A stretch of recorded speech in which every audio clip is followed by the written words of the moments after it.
Well, ladies and gentlemen, boys and girls, everybody from all around the world, hello and welcome to another episode of The Watcher with me, your host, Jean-Luc. Time, get up, make some noise, get excited wherever you are. We are back with another action-packed show for you to cover the world of boxing and beyond on this Friday afternoon. It's the championship round, y'all. That's right. Let's get it going. Let's get it started. We got all show to let y'all drive the conversation of the day. Whatever topics, discussion, movies, sports, television, video games, TV, NBA, NFL, boxing, and anything under the sun that you want to talk about that I can discuss, I will discuss with you all right here on this show. It's going to be an action-packed show for today, as you can already see in the title. Oh, we got a lot to talk about on the docket of potential topics, like in conversation continuing from yesterday, the ceiling of both Devin Haney and Brian Garcia, both Devin Haney and Brian Over Jr., as they both are getting ready for their fight on November 22nd, and what can be the outlook for them afterwards, depending on the result, and how good do we think each of them can be by the time they reach their absolute peaks in their career. Also, we got to talk about the likes of Conor Beveridge, Chris Eubanks Jr. happening, I believe, next week on November 14th. The rematch of the blood feud that's been going on for upwards of 2 generations, and also we also gonna circle back to the talking point of Lubin versus Ortiz. Yes, sir, that fight is tomorrow. Get excited. The winner is most likely going to be approached by Boots Ennis in what's going to be a major, and I mean major, championship shakeup opportunity between two what will most likely be some of the most powerful hitters in the division, either Erickson Lubin or Virgil Ortiz. Do we have any changing thoughts on who's going to win, and conversations abounding involving that fight and other things surrounding this entire event? It's going to be an action-packed show. We appreciate you tuning in to make sure I do the intro properly. Got to go through all the motions. So if you haven't done it already, be sure and go ahead and subscribe to the channel. That's right. Come on. Join the Empire. Be a part of the hottest show in all of the globe right here on YouTube and on every podcasting platform imaginable. Also, be sure to hit the notification bell to know whenever we post right here on YouTube, so you're never lost and you're always up to date on everything that's going on right here on this show. Be sure to also leave a like on the stream. Keep on commenting your thoughts and opinions like we got right here with the first comment of the day. Fredo, what's going on, brother? Let's get this party started. Let's get it going, and let's do what we do best, which is entertain and enjoy. And please keep on chatting. We want to hear your voice and opinion. You can put your chats in the comment section. It can be posted up for the world to see, and you're going to be a part of this conversation, as well as be sure to share the show with everybody that you know, so we can keep on building up this empire together. All with you and your support, we can make this possible. We can't make this thing work without you listening, being a part of this community, and wanting to show that, hey, we're going to rock and we're going to ride and we're going to make this thing the best that it can be. I appreciate all the support. I appreciate everybody who's joined in all these years, or just been 2 years? I think, however long we've been doing this channel. Thank you all for tuning in for this ride. And hey, we're going to keep on growing, and also be sure to rate us 5 stars on every podcasting platform imaginable, so you and listen to us wherever you are, in your car, on your job, at your work. So, that's redundant. In your car, on your job, at your house, shoot, out with friends. No matter where, this is the place to be, and this is the place to listen to when it comes to all things sports and all things boxing, as we predominantly talk about on this show. But again, without further ado, we got an action-packed show for you to talk about. We got an action-packed show to discuss. We have an action-packed plethora of opportunities to delve into involving the world of boxing and beyond. So with all that being said, hey, we got to do what we do best, and we got to jump into the ring. So ladies and gentlemen, it is time to step into the ring, and it is time to step into the championship round. Yes, sir. Come on. Let's get it started. Round 1, which is going to last the entirety of the show, is the championship round. You all go in and drive the conversation. Let's hear your voices. Let's hear your thoughts. Let's hear your opinions. Let's hear everything Let's hear everything you all got to say on the day to make it so that we have whatever debates, conversations that you want heard and established. for the world to witness and enjoy. So let's read your comments right now. Let me see. What's going on, man? Yo, wait, is it Kiski? I think it's Kiski. Yeah, I'm still trying to remember how to say the name, but I think it's Kiski. What's going on, man? How you doing? Wait, let me get my buttons together. Good to see you. Thank you for tuning into the show. What you got to say on today? What's going on, man? To be honest, Virgil's going to dominate Lubin. Lubin keeps on comparing Ramos to Virgil, and that's definitely not a good comparison because Virgil is a different breed. And you know what? That's a great thing to start off because, hey, the more I'm thinking about this fight, I'm going to be there with you. I also might believe, not might, I think I do believe that it's still going to be a highly competitive affair, but I'm further delving into the idea that it's going to be a knockout from Virgil Ortiz. Truly, I am. I'm serious. I'm dead serious. I'm dead serious. I misspelled Virgil. You look, you good, you fine. Like I said, hey, look, I messed up spelling on these thumbnails. I messed up spelling on the titles, on the headers, on this lower third that you see at the bottom. Trust me. You ain't the substance is what we care about. We gonna know. We gonna get what you're trying to say. Like I said, I read it like it was nothing. You know why? Cause I'm used to it. Cause I mess up on stuff as well. You don't gotta feel bad. You ain't gotta feel bad about that. Trust me. Take it from me. But nah, I feel exactly or similar to how you feel. When you can't use Ramon or anybody else for that matter as a way to compare it to the fighting of Virgil Ortiz, even if you want to say there might be some stylistic comparisons. It's not the same guy. Moreover, more importantly, it ain't the same execution. See, here's the thing that people might not understand when it comes to talking about and comparing other boxers. There are instances where, yeah, you can compare, hey, I fought this style, I've done this against somebody else.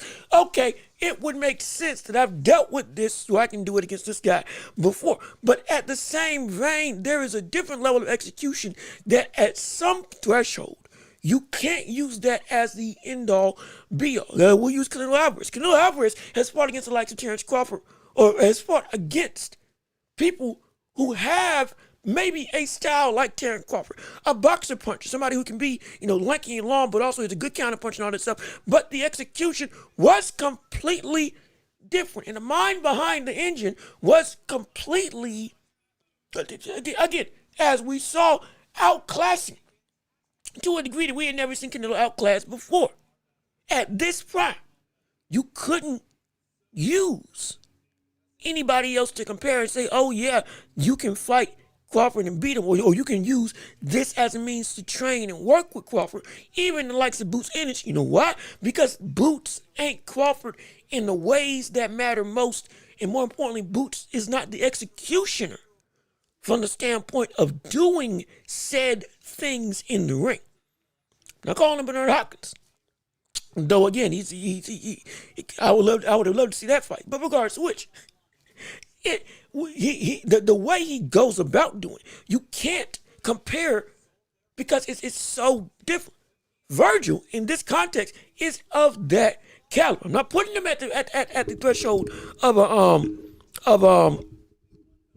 of like legends.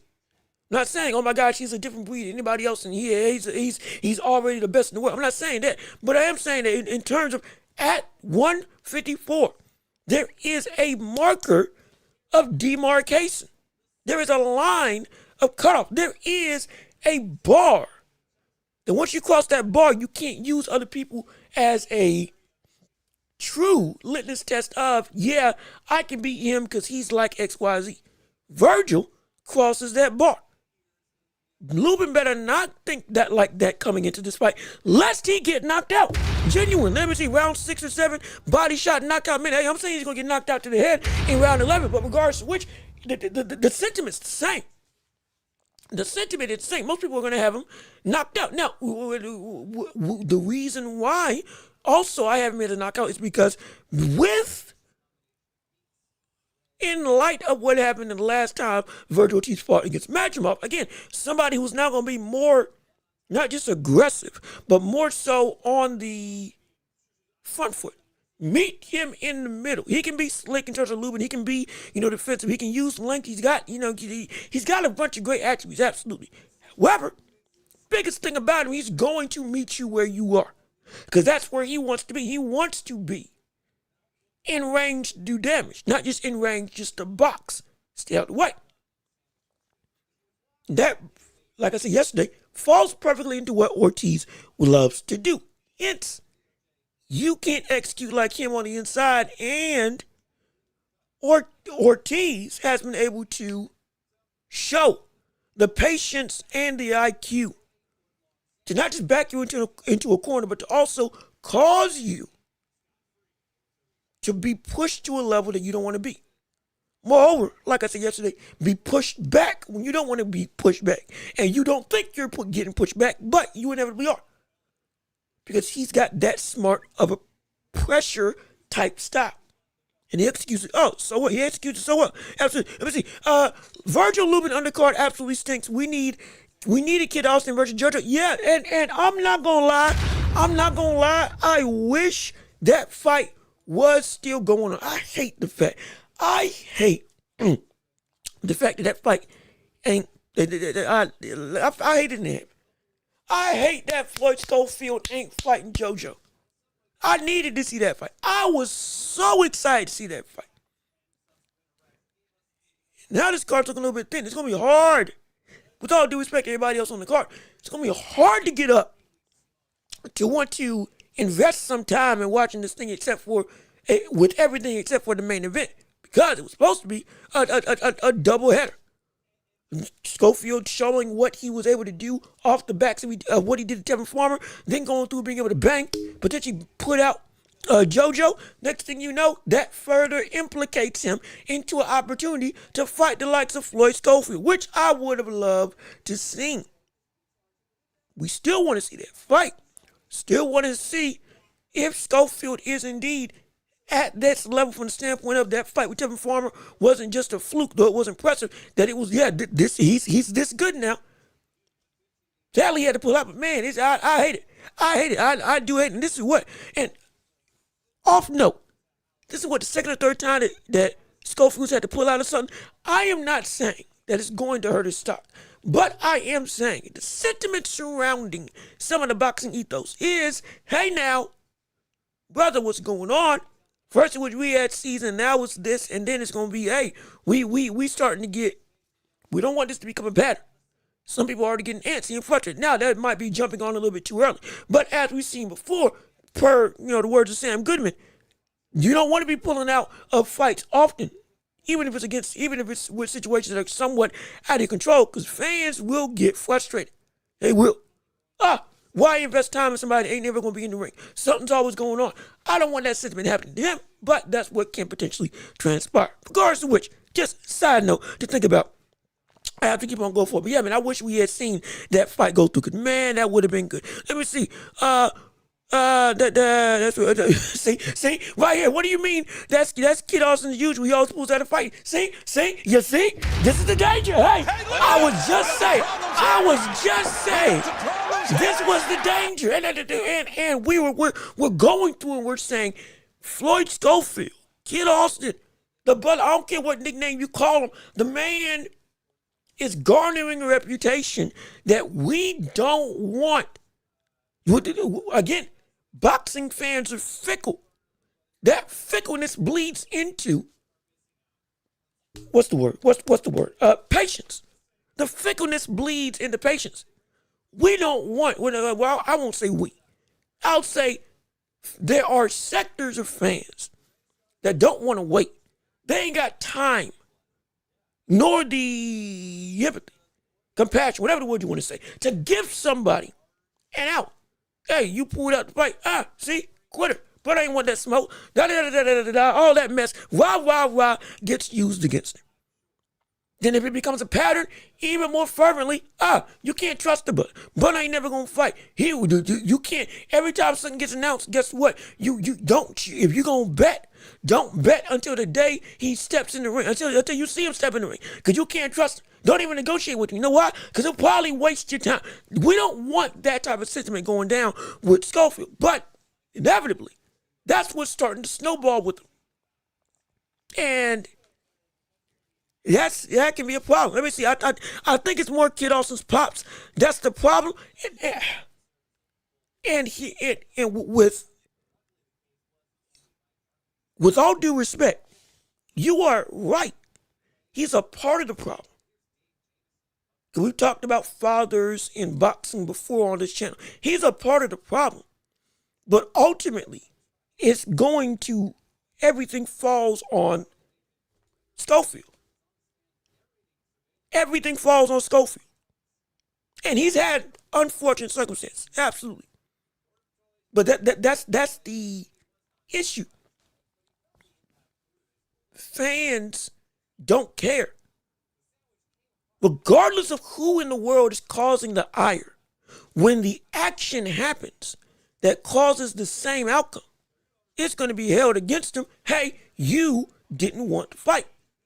You are somebody that we can't trust. It's not your pops. Again, when we talk about, we've talked about this conversation before, but when we're delving into boxing and delving into trainers or spokespeople, promoters, fathers who are also the coaches, whatever the case you want to say, it is the same sentiment. Whatever happens with them, the dads, the promoters, the people that are talking for their guy, that's fine. It's the fighter that pays the price or reaps the reward ultimately. It doesn't matter. Because when Devin Haney got beat up by Ryan Garcia, nobody gave a hoot about Bill Haney. He got some jabs thrown at him, sure. Oh, he got his fair share of, type of stuff. But everything went on Devin Haney. It wasn't his dad they got the brunt end of the stick. It was Devin Haney. You were bummed. Look at you. On the ground. Butt in the air. Literally kissing the canvas. Everything that he said has just been thrown back in his face. You got knocked out and your pops kept saying da-da-da-da. You ain't nothing. That's the type of thing that happens ultimately, because it's never when I say it's never the promoter that pays the price, I mean it's they don't bear the brunt. It is the fighter that gets the worst of it. Because they are the focus. They are still the sport. So when we're looking at that from that perspective, same thing applies to when situations arise. Shakur Stevens, we know he has brittle hands. We know the brother gets hurt in the ring when he punches somebody. We know it is susceptible, just like with Floyd when he started to degrade in his fist. But guess what? People don't care. You know why? Because when the action happens, they pay the brunt of it. Doesn't matter what the context is behind it. Though we on this show try to give it, it don't matter. Because you didn't do what we thought you were going to do, and you had to either pull out or you couldn't perform like you were supposed to, or something went wrong yet again. You broke your hand yet again. What's going on yet again? Guess what? They just get sick of it. And it's not even fair. Most of the time, it ain't fair. But that's what happens. Sadly, that's what the nature of the sport. And it's a shame. Let me see. Kid, I believe, genuinely got hurt this time. JoJo was 1 win in his last 8 fights. Why would he duck that small? No, and believe me, I am not saying that he legitimately ducked. He is actively hurt. That's legit. He was genuinely sick over in Saudi Arabia. Because Daniel Dubois had to pull out because he got sick with the same instance. So, you're not seeing me going to trying to say that he's doing that. Like I said, we keep it unbiased. We're keeping it real.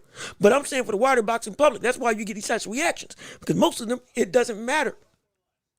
It doesn't, the context means nothing to the story bigger than we can't trust you. So, no matter, regardless of why it happened, this is what happened. There's very few people that get a bunch of leeway when things happen that even are out of their control, and it takes them a while to get right or to actually do something. AKA, or for example, Errol Spence. People still want to see that brother fight to this day. He been out of the ring for 3 years, and we were saying, hey man, Where are you? But it's still been grace given. Crazy enough. Crazy enough. People just saying, we just want to see you back. Just please come back. That's it. But it's rare. From what I've seen, it's rare. It's very rare. Look at Devin Haney. A lot of his hate comes from Cussing Bill. Yeah, and you ain't lying. You ain't lying. Now, also, unlike with Schofield, whose father has been the one saying a bunch of the stuff, and he's been the one that has really drawn the ire. Schofield hasn't really said a bunch of stuff out of pocket or that's rubbed people the wrong way. At least not to the degree of, oh my gosh. Devin's a little bit different. Devin, and I said this in the past, embraced the role of becoming hated by the boxing public. Regardless of whether it was because of his dad or not, he said, all right, you want me to be the villain? Fine. You want me to be the villain? Fine. I'll be the villain. I'll be the villain. I'll be the guy to go through, and you don't want to like me? Fine. You ain't got to. Guess what? I'm still better than you.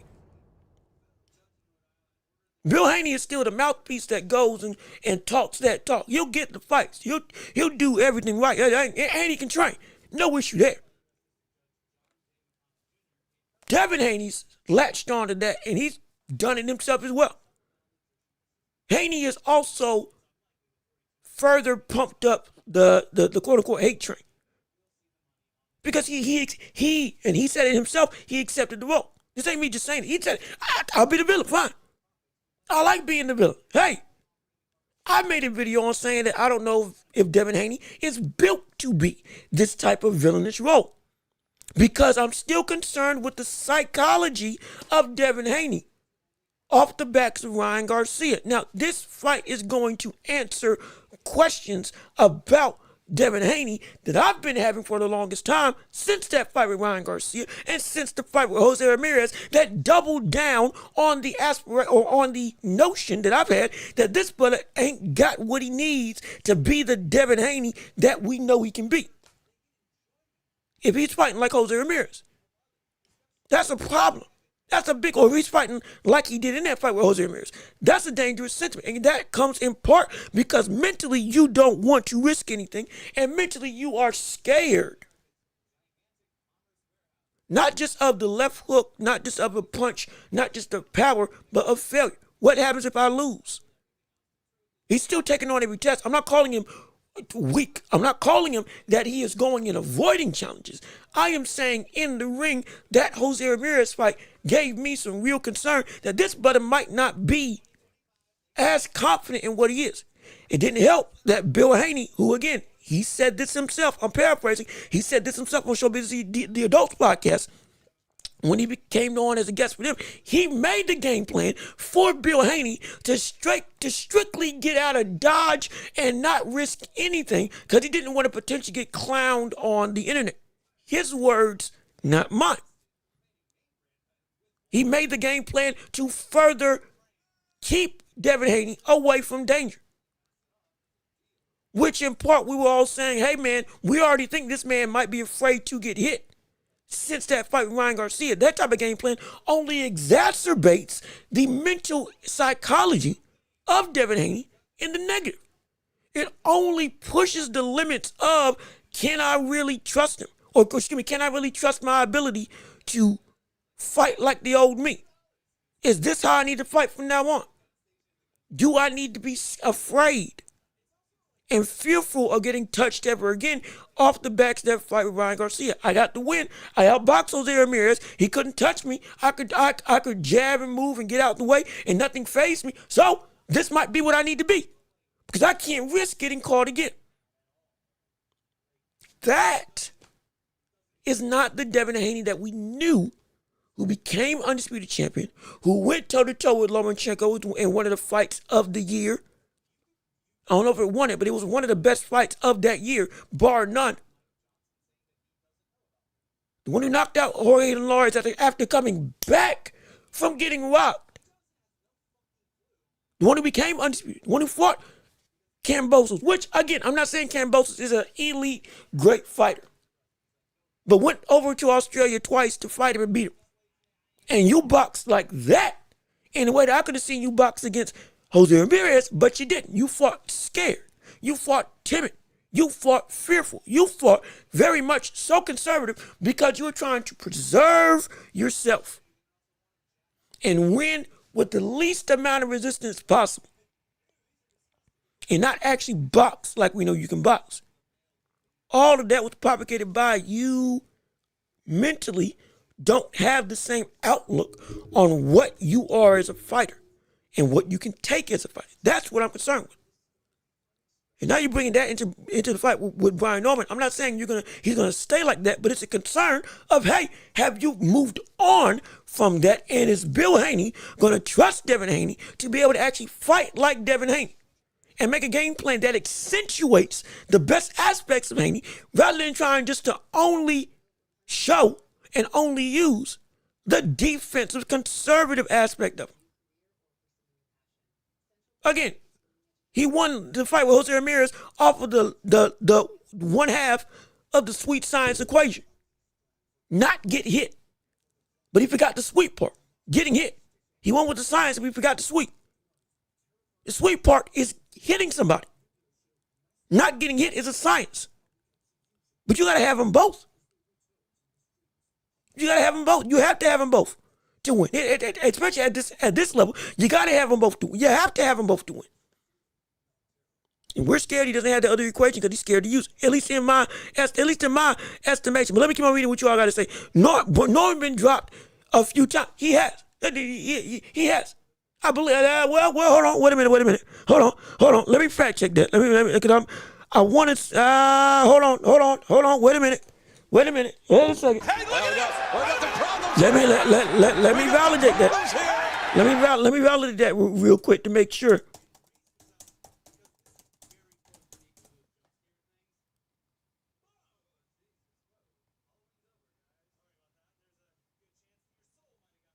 Let me validate that to make sure. Because I'm trying to remember. I don't remember him being down.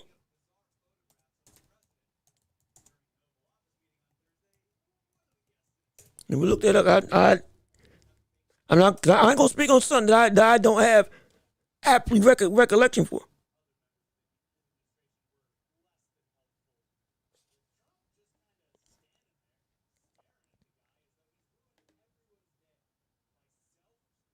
Yeah, no, he hasn't been knocked down.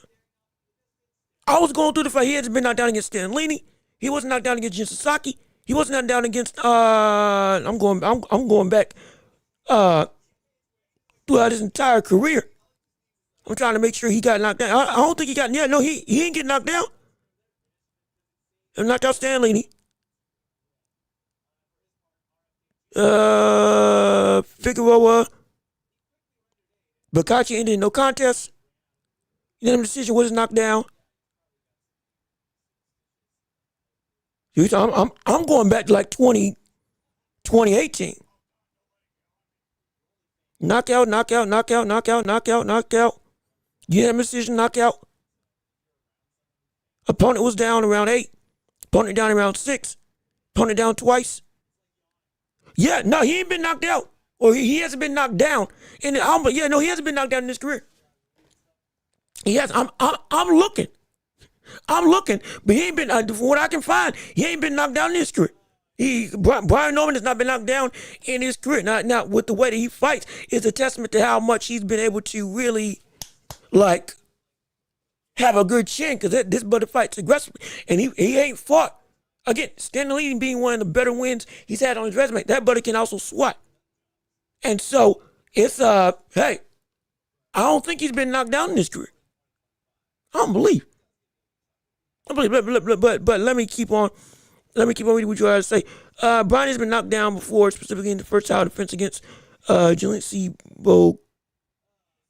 Bocachika in March 2nd, 2024. The fight was ruled no contest, but both fighters sustained cuts. But Norman was knocked down in the first round before being able to cut Bocachika. Okay, hold on. Let me. Well, shoot. I'll look that up while we're talking. But if that's the case, then hey, all right, fine. He's been down with. Honestly, I would honestly to further verify, I'd rather go back and rewatch the fight. But hey, I'll take your word for it for now. But I'll keep fine. But regardless of which, that is perfectly fine. For the sake of me, in my recollection, we'll say he might have been knocked down. Cool. Will that affect his instance to get knocked down against Devin Haney? I dare say no. I say no. I say not, absolutely not. Because again, I'm not worried about Brian Norman getting knocked down or knocked out in this way. Because I don't trust Devin Haney's power. I don't care what we see on social media. I don't care what we see in reference to what happens over the world of training, muscles, all that. I don't care. The reason why is because we've seen this time and time again. And the last time I got fooled when he knocked down Regis Prograis and then subsequently afterwards never fought like that again. At least when he moved up after that fight. And I was saying that he was the best 147 pounder or 140 pounder after that win against Prograis. So now I'm like, I'm not buying into this, but it has power. I'm not. Not until he shows me. He's got to show me. If he shows me, you can talk, fine. Or I can talk, then say, yeah, he's got pop. But until then, I'm not going to say that this brother got something that I need to worry about from the sense of he's somebody we got to be concerned. He's going to put down Devin Haney. Or he's going to put down Brian Norman. I'm concerned that maybe he can outbox Brian Norman. That's fine, but knocking him out now, I don't see that happen. I just don't see it, so I'm not really as concerned. Also, Love King, what's going on with that, hey man? How you doing? Good to see you. Thank you for tuning into the show. So glad you're with us on today. Also, if y'all can in the chat, hey, help me out, because we can't find the answer definitively whether or not Brian Norman was knocked down against Bocacha in 2024. So. Because I'm doing the show and I'm trying to make sure I got my stuff on my screen working. So I'm trying to do multiplicity things. Y'all, if y'all can, look it up and put your things in the chat. Is it true? Is it not? Was he knocked down so we can make sure we got it right? I'm not trying to prove anybody wrong or right. I'm trying to learn because I can't remember correctly. And so help me out, please. So we can make sure we got everything right. But let me see. Love King. Devin Haney looks strong. I'm really looking forward to the fight. Surprised it's not the main event. Well, I mean, it wasn't the main event. You got to understand. One, he looks strong, and he's built to probably be in some of the best shape of 147. We've been saying this has been a big kid in every division he's been in. We've been saying he's been a big kid all throughout his entire boxing career. It makes sense that at 147, you're really starting to see him fill out as a physical, figure. It makes sense. Is that going to equate to something? I don't know. I doubt it. Because it's not how because it's not Devin Haney. If something was going to be unlocked, it would have been unlocked already. Once he got to 147 against Ramirez, it would have been sustained when he fought against the likes of Ryan Garcia, and that physical discrepancy would not have been as egregious from a strength perspective if in fact it was that he was that type of fighter. But he's going to be in the best shape probably of his career. I can imagine because he's got something to prove. He has something to prove this fight. He's got something to prove this fight. We all know he's got something that he needs to prove this fight. No ifs, ands, or buts about it. Because there's so many lingering questions surrounding him. That this is going to be for a lot of people, this is going to be a make or break thing for Devin. It's going to be a make or break type situation. If you lose against Brian Norman, it's a testament to Brian Norman, phenomenal fighter. But at the same vein, it's going to be, well, Devin, at this stage in your career right now, you ain't what you used to be, and you'll never get back to it. And that's what's you're going to see the inklings of. Devin Haney is born. Devin Haney's pillow-fisted. Devin Haney, if he gets knocked out, Devin Haney ain't got no chin. You ain't that good of a fighter. All of a sudden, the marketability starts going down, and the negative train of PR starts to affect your bottom line and your cachet as a whole as a fighter. And that's where it can be dangerous. Devin Haney knows it. He knows that. Because there's a lot of people waiting to see him lose. There's a lot of people waiting to see him lose because they're saying Ryan Garcia wasn't a fluke, regardless of what happened with the PEDs. And if that type of performance happens again, oh gosh, it's going to be bad. So you better believe he's going to prep. I just don't think it's going to be in the power standpoint. It's going to be something substantial. But everything else, yeah, probably is going to be something serious. And I can't wait to see it. Let me see. Also, Manny, how you doing? Salute to you, my brother. Thank you for tuning into the show. So happy that you're with us on today on the show. We appreciate you coming in. We appreciate you having the time. There we go. Okay, now the stuff is loading up and clicking like it was supposed to. But yeah, but it's been great. Let me see. Let me see. Go back and watch the fight if you get the time. Yeah, no, I will. Like I said, I will. I'm gonna go back and watch the fight with Norman. And the one that you said he got knocked down. I'm gonna look it up because I'm not trying to jump the gun, but also if I don't know something, I'm gonna tell you I don't know. So I'm gonna find out either during or after the show as we're going through. But I want to make sure we get everything going. Let me see. Dub Wink's like, yo, what's going on, brother? How you doing? Good to see you. Thanks for tuning into the show. Appreciate you coming in on the live with us today. Let me see. That's the knockdown. Okay, all right, I'll look up the fight. I'll take your word for it that he got knocked down. Perfectly fine. But hey, I'll go watch the fight back after the show just to verify. Absolutely. Let me see. I only know of really the Ramirez fight. I'd say Kambosos won, which where I really like I say Kambosos won. The first fight with Kambosos, where I was really like, come on, Devin, this is the mentality draining to watch. And it's because that wasn't at the fight where he clinched like 23 times over the course of 30 of the 12-round fight. Like they got one of those fights, it got so bad that they had a clinch counter at the bottom of the screen for ESPN for how many times he would clinch every time. Yep. See, see, I thought so. So it was bad. It was really bad. And what's crazy is he didn't need to clinch because when he was just legitimately boxing, it was good. But he kept on stifling the action. Again, he changed. Or as the career went on, we saw, that start going away. But it's like he didn't need to do that. He didn't need to. Devin Haney has the ability to put on a great boxing show for everybody to see and still be outclassing against his opponent in every way without going about it that way.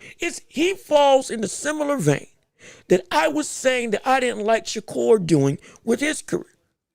Before the fight with Zepeda, after the fight and subsequently after the fight with Hartunian and De Los Santos, I was telling you all on this very channel that we are getting sick of Shakur because for me, Shakur can do so much more offensively that can wow the crowd, that can be entertaining, that can legitimately can cause him to get, put a hurt on people and dominate a fight without it being so much that he's holding back to try to only use just what's necessary. He's trying to win the night, or no, he's just trying to win the night. He's not trying to end the night. Going about ending the night, yeah, it's not always going to go and lead to a knockout, but you're using everything you got to make sure, yeah, I'm going to put on as much punishment as possible, even in my own defensive style. And when Shakur really went to that, all of a sudden you saw what happened with Zepeda. He still didn't get touched from the standpoint of he took more punches, yes, than he's ever taken in his career. That's perfectly fine. You saw how easy that fight was for him to dominate those still, and he won nearly every round. And it didn't feel like, oh man, this man, outside of that jab to the head when he was on the ropes that caught him off balance, that surprised him. That's outside of that, he went and it was like, oh my gosh. You see how he's working on the inside? You see how he's on the ropes, pot shotting and countering? Using everything that we know he can do in an offensive mindset, all of a sudden everybody was excited. It was one of the best fights of that night. It was one of the best fights of that night. Everybody was happy. It was one of the best fights of the weekend. Everybody was happy.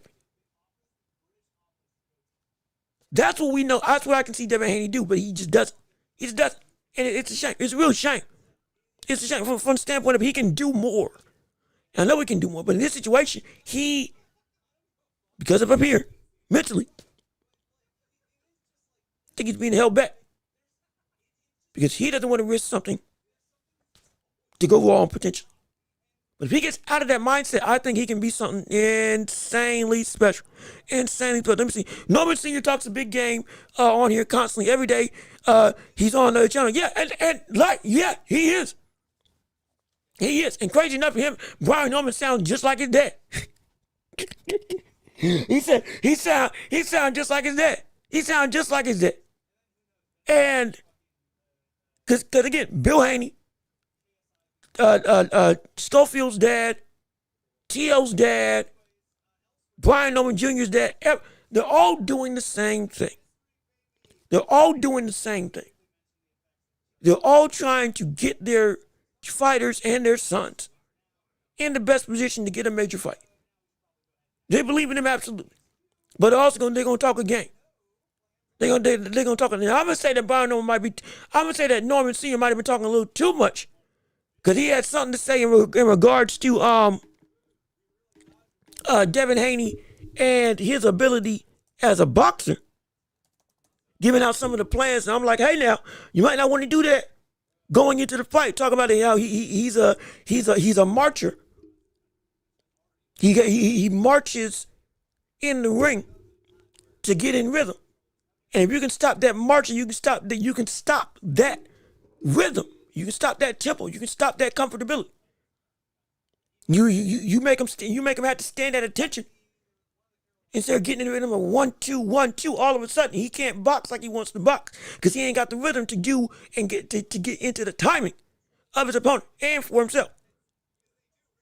Brian Norman saying that. Now, is that going to be true? We're going to find out. But either way, I don't even know if you want to put that out there. Though he has been saying all this time, no matter what we say, there ain't nothing you can do to stop it. So people love that confidence, especially when it's and well, actually, no, I'll say what I was getting ready to say afterwards. But let me keep on reading what you all have to say. Let me see. Do you think Bud has earned the right to get a one-off for undisputed at 160? Me personally, I think Bud should have to fight Adames next after take on Janibek Lara winner. So we've had this conversation before in regards to people skipping the line. Pacquiao skipped the line to fight Barrios immediately after a 6-year layoff. Ended up fighting and ending in a draw. Cool. I thought he should have won that fight, but still. Thought there should be a rematch, but still. Don't know why it's not happening. We've seen somebody else has seen. Oh, yeah, Ryan Garcia. Get ready to skip the line. We just talked about it yesterday. Ryan Garcia getting ready to skip the line to get a shot at fighting Mario Barrios when Ryan lost to Rolly, and it would make sense that Rolly is going to fight Barrios for the unified title. That would make all the sense in the world.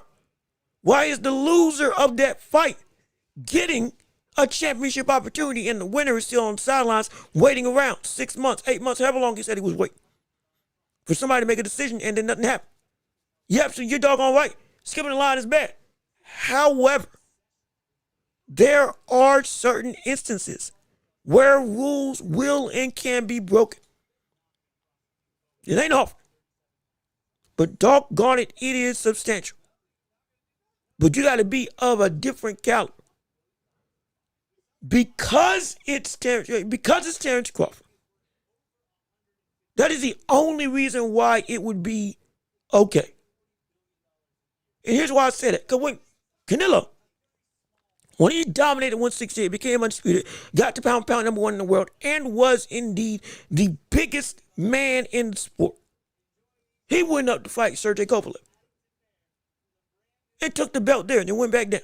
And then went back up again, skipped the line, and fought Bivol immediately. 2 times he went up to light heavyweight straight. Wasn't even in the division and took and one time took the belt and the other time attempted to take the belt. And it was shocking, but also because it was Canelo, it was okay, hey, he's been this great this long. He's trying to do something insane. Crawford skipped the line to fight against Canelo. Remember, and Billy was an interim champ. Shiraz had just gotten into the division and was trying to fight his way up.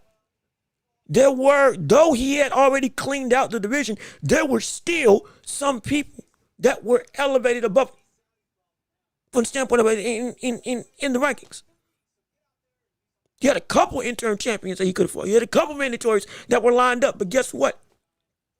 Crawford threw his weight around in this case and said, hey, I want to take on Canelo. The fans slowly started buying into it. And next thing you know, boom, it happened. But because it was Crawford, that's why it was feasible. Because, this man is insane. But the only person that we can see do insane stuff like that would be him. When Sugar Ray Leonard fought against Marvin Hagler, granted he had fought at, I believe, 168 before going back down to 160. But still, to a degree, you can say you can make an argument he skipped the line for some people that were in line to fight for Marvin Hagler's title. But again, because of who they are, sometimes caveats can be made. Because think about it. If anyone went and moved up to 126 today and demanded a shot at Nick Ball's title, nobody would bat an eye. Why? Because it's Inoue who is attempting to do something insane.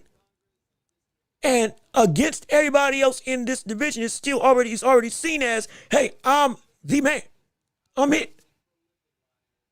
Across multiple weight classes. So I can do this. Everybody can do it. The only reason why the only situation where it's acceptable for people can do that, is throw their weight, is they use that work and they do that work. Tank should not be able to get a title shot off the backs of just, hey, I'm Tank. You know why? Because he ain't done nothing that deserves any cachet at all. None whatsoever. Not a thing whatsoever. Especially recent. That would be a negative light. This, with Crawford, everybody in the boxing realm knows the plan. Also, Janibek has been deaking and ducking at Crawford, saying, hey, yo, I want you. Similar to Marvin Hagler. Marvin Hagler called out Sugar Ray Leonard when Leonard was at 154. Excuse me, I'm sorry. When Leonard was at, was it 135 or 140? It was either 135 or 147 when he'd already been like, hey, we need to get in the ring. We got to fight. And so it's mutually agreed upon that, yeah, both champion and potential challenger are already eyeing each other down. Yo, I want to fight you because I know you something different and I got the belt. And so you want some, come get some, but I'm here. So in these type of situations, yeah, it's acceptable. Now, I'm right there with you. If he went and fought Adames and beat him and then fought and beat Janibek or Lara, and then went on to take, I forget who holds the last belt in the division. Then that would be great. My best road would be for Terrence Crawford to go through one by one and beat everybody in the division, working his way up. If he did that, we're talking about levels of insanity and greatness that would eclipse even some of the greatest of all time. Mind you, Inoue's done that twice. And beating the top 4 or 5 guys individually back to back and one at 118 and 122. Like, that is insane. That is insanely great. We were talking about greatness, what makes a fighter greater, accomplishments or names that you beat. And I was saying that the accomplishments for the most part are going to mean more. But when we're talking about GOATs and greatness, they are closely matched and or just slightly above who you beat. But if who you beat is a long list, even if the accolades aren't that great or aren't as substantial, guess what? You eclipse people that got more accolades than you. You know why? Because you went through a gauntlet that they didn't even go through. We're talking about, mind you, Henry Armstrong went and was a 3-time unified champ. Or 3-time undisputed champ. I think, I know. Excuse me. Yeah, 3. We haven't seen somebody be 3-division undisputed since Henry Armstrong. Way back in the day when there was only one belt. And what Crawford did, again, at this age, is stupid. It's ridiculous. But at the same breath, Henry Armstrong faced off and defended both belts simultaneously when he was unified in 2 divisions at the same time, which was ridiculous, insane, astronomical. Those types of feats, also backed by who you beat, put Henry Armstrong at an incredibly high bar. But if Crawford, with the names that he's beating now, goes and beats Armstrong's not just undisputed record and becomes 4-time undisputed, which nobody in boxing history has ever done, and also beats the likes of Janabek and Laura and Adamas, now we're dealing with the level of greatness that it's going to be insane. That'll be ridiculous. But all of that was just to say, skipping the line makes sense for people when somebody has deserved that, yeah, you got the right of way to skip the line because you something different. You can demand this type of move because of what you've already done foundationally. It would be great if you went individual down the line. I'm going to beat the interim champ. I'm going to beat the number 3 guy. I'm going to beat the number 4 guy. Then I'm going to beat the champ. I'm going to clean out the division. That would be phenomenal. But if you have the ability and the legacy to warrant that, yeah, you should be able to, you can push yourself to the front of the line because you earned that title, I can't fight against it. Because it's like, I want to say something, but I can't because it's like, well, he did this and this and this and this. And most people feel he's better than the interim champ who would be next in line. If don't want the buddy to get his shot taken away, but also this is a man who is one of the greatest ever, who everybody considers is that guy. You can move different. And I'm not saying it's fair, but I'm trying to give you a semblance of why it happens. There are some rules that can be broken in the normal dichotomy of boxing when you do certain things and when you reach a certain level. And for Crawford, because he's gotten to that level, specifically off the win, the domination of beating Canelo Alvarez, it's like, it's hard to say that he can't. Because what do we say? People say it with Tank and they said it with Canelo all the time. They can do what they want. Why? Because they're that big of a name. Now Crawford's at that threshold. If Crawford uses that threshold to go after championship opportunities, consistently big names, guess what? We can't say anything. Why? Because we were saying we wanted Tank to do that for himself. We were saying we wanted Canelo to do that when he fought Benavidez or when he wouldn't fight Benavidez. We were applauding Canelo for consistently going after championships and cleaning out divisions, throwing his weight around to go and get undisputed. And to move up to fight against Sergey Kovalev. And then to move up again to try to fight Bivol. We were saying, oh my gosh, if he does this, that's incredible. Well, you didn't. You lost. Well, you tried. Okay, now go back down and dominate at 168. So I can't say I don't want to see Crawford do the same thing, because now he's got that throne. And if he's moving like he's been moving the whole time, guess what? I'm not concerned. For me, I'm not concerned. But let me keep on reading what you all had to say. Yo, stop it. What's going on with this? How you doing? Good to see you. Thank you for tuning in to the show on the day. I appreciate you coming through. Let me say, hypothetically, Bud against Bebo at 168. Who do you favor? Now, see, that's a good question. At 168, that's a good question. That's a really good question. I want to say I would lean towards Bebo.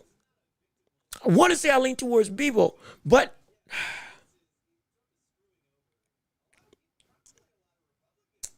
see, I got to think about it.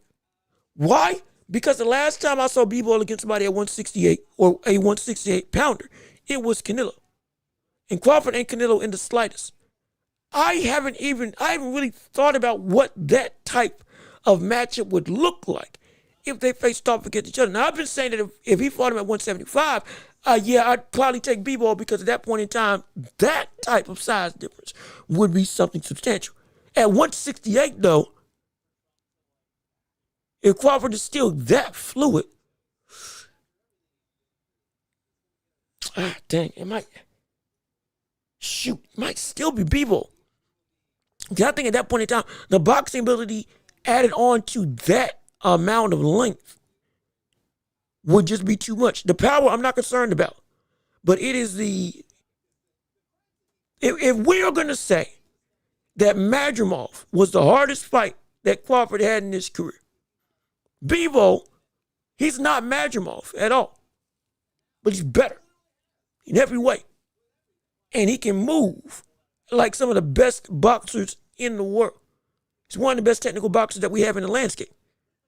At that size. Again, fighting at the same weight class Benavidez is fighting at. Like that is preposterous. That is ridiculous. That might just be a step too far. That might just be a step too far. That just might be a step too far. So I would have to say, now I will say the back surgery changes some things. The back surgery changes some things. The back surgery changes a lot of things. That back surgery changes a whole bunch of things in regards to looking at that fight. But I don't know how Bebo looks. If it's still the same Bebo that we've seen all throughout his career, okay, then yeah, I probably would take Bebo in that fight. Even still, just because, again, at that point, that's when truly size becomes too much. Because, again, Crawford even said himself, hey, there's some people, I may not be able to beat everybody, but I can beat him. I may not be able to beat everybody in that division, but I know I can beat Canelo. And he proved it, which was ridiculous, but still. There's a reason why we're saying he shouldn't be fighting people like Dave Benavidez at 160, because that is just too tall, literally, of a task for you to be able to handle. It would be tough to even have him against the likes of Khamzat Shiraz. Not because he isn't a better fighter, but because Shiraz is 6'3", 73-inch reach. And it's somebody who has that height differential might be something that is just too substantial for somebody who naturally or who came up starting at 135. That's just, at some point, that matters. At some point. And Crawford even acknowledge it. But this situation, hey, with the back surgery, it might be, now we got ourselves a conversation. If he's just slow enough, and that footwork isn't able to be as nimble as it is post-surgery, Crawford may have a shot at beating him. He may have a shot at beating him. Legitimately. And it would be great, but man.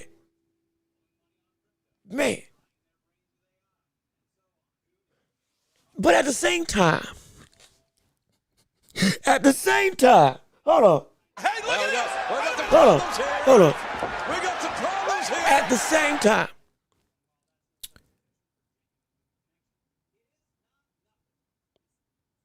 it is, at the same time, it is tough for me. After what we saw Crawford do to Canelo, it's tough for me to pick against Bud in any matchup. 168 on down. And even going up, it's a question. Because again, if 175 is the absolute limit, the absolute limit.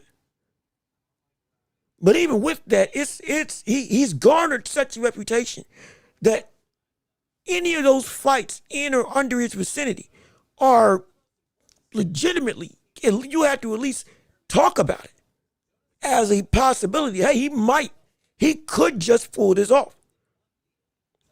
As crazy as it would sound, as crazy as it would seem, he could just pull this off. Because after beating Canelo, brother, anything's possible. Anything's possible. Mind you, Virgil Ortiz was saying that, we're talking about Virgil Ortiz was saying pre-Lubin that there's no way that Canelo beats Crawford. Oh, excuse me, that there's no way Crawford beats Canelo. He was saying, no, he's picking Canelo. Canelo should be too strong. He's also got the skills and all that stuff. We played the clip on the show. He said, yeah, he hits harder than anybody else I've been hit by. And he said he's been sparring with him. Yeah. He was saying that Canelo's going to beat Crawford. Crawford can't beat him. But if he does, he's GOAT. Period. In the most recent interview, he's been sticking with that. The only GOAT that he named in there was I think it was an interview with The Ring or The Zone. Only GOAT he named when listing off a bunch of names, including Floyd, was Bud. Everybody else was great to good. So he's been sticking to it. And that's because you can't really bet against him confidently. You can't. People bet against him against Spence. People bet against him against Canelo. People bet against him against Calabasas.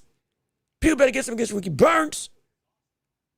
Shoot, people bet against him against Gamboa in the title defense the title win that put him on the map. And everybody, and it was the same thing. Somebody's better. Spence is better. You can't beat him. You can't get past XYZ. You struggle against Sean Porter, you ain't gonna never do this stuff against other people. Most of the time, he was picked against, even if he was favored, it wasn't by the amount that we would normally see. Now, it's the complete opposite. Now, it's hard for me to say that I can't bet against anybody. It's hard for me to say I can bet against him against anybody. Because there's a real opportunity. He can literally beat everybody that you put in front of him.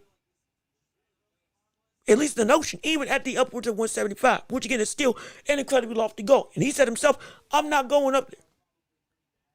So I ain't going to plateau that. But at 168, again, I'm leaning towards Bebo, but my gosh, I wouldn't be surprised if I looked like a fool and Crawford did pull it out. I wouldn't be surprised. But let me see. Rhoda, what's going on with you? How you doing? Good to see you. Thank you for tuning into the show. What you got to say on the day? Brian Norman Jr. is looking sharp in his new training footage. Let me see if I can find that footage for you all to see and witness. I knew he did put out some new footage from his training camp for the public to see and show that, yeah, he's sharp, yeah, he's lean, yeah, he's rugged, he's cut up. He's looking like a real killer. He's looking prepped. He's looking ready. He's looking established. He's looking like he's coming for pain. Looking like it's coming to hurt. As you can see right here, in fact, let me play it right here for you all to be able to witness. Let me make sure this is not too loud, because last time I was blowing people's eardrums out. And I'll get ready to play that right now. Let me see. What do you think of the fight news of Xander Zayas versus the Boss Boy? See, and we're going to touch on that. We're going to touch on this fight. I promise you, we're going to touch on this. I saw the announcement. I heard it. Was I excited? I don't know. It makes sense. And I think we even said we could see Zayas fight a Boss. It makes sense. But am I excited for it? Yeah. I don't know. I don't know about that. But again, we'll talk about that later on. Let me see. It's on fire. Hey, yep, I believe I got it pulled up. Pulled up for I believe I had the right clip pulled up. If not, I'll keep doing it. But let me see. I saw Brian on a Cigar Talk the other night. He did a Cigar Talk interview. Dang, I must have missed it. My bad. I'm so sorry. I'll see if I can find some clips of that right now. Devin's looking jacked. Look at his picture. Yeah, we're looking. In fact, we're gonna look at all of that right here, right now in the old picture-in-picture. Let me make sure everything's set up to snuff like it's supposed to. There we go. And now we can jump into the picture-in-picture right now and have us see some clips about what's going on with each of them in training camp. More specifically, first and foremost, with Brian Norman Jr. This is up 23 hours ago from Fight Hub TV. Like y'all just said, here is images of Brian Norman training. Well, at least, hold on. Don't play. Doggone it. Let me get it at the start first. Okay, here are some images and clips of Brian Norman training, prepping for Devin Haney.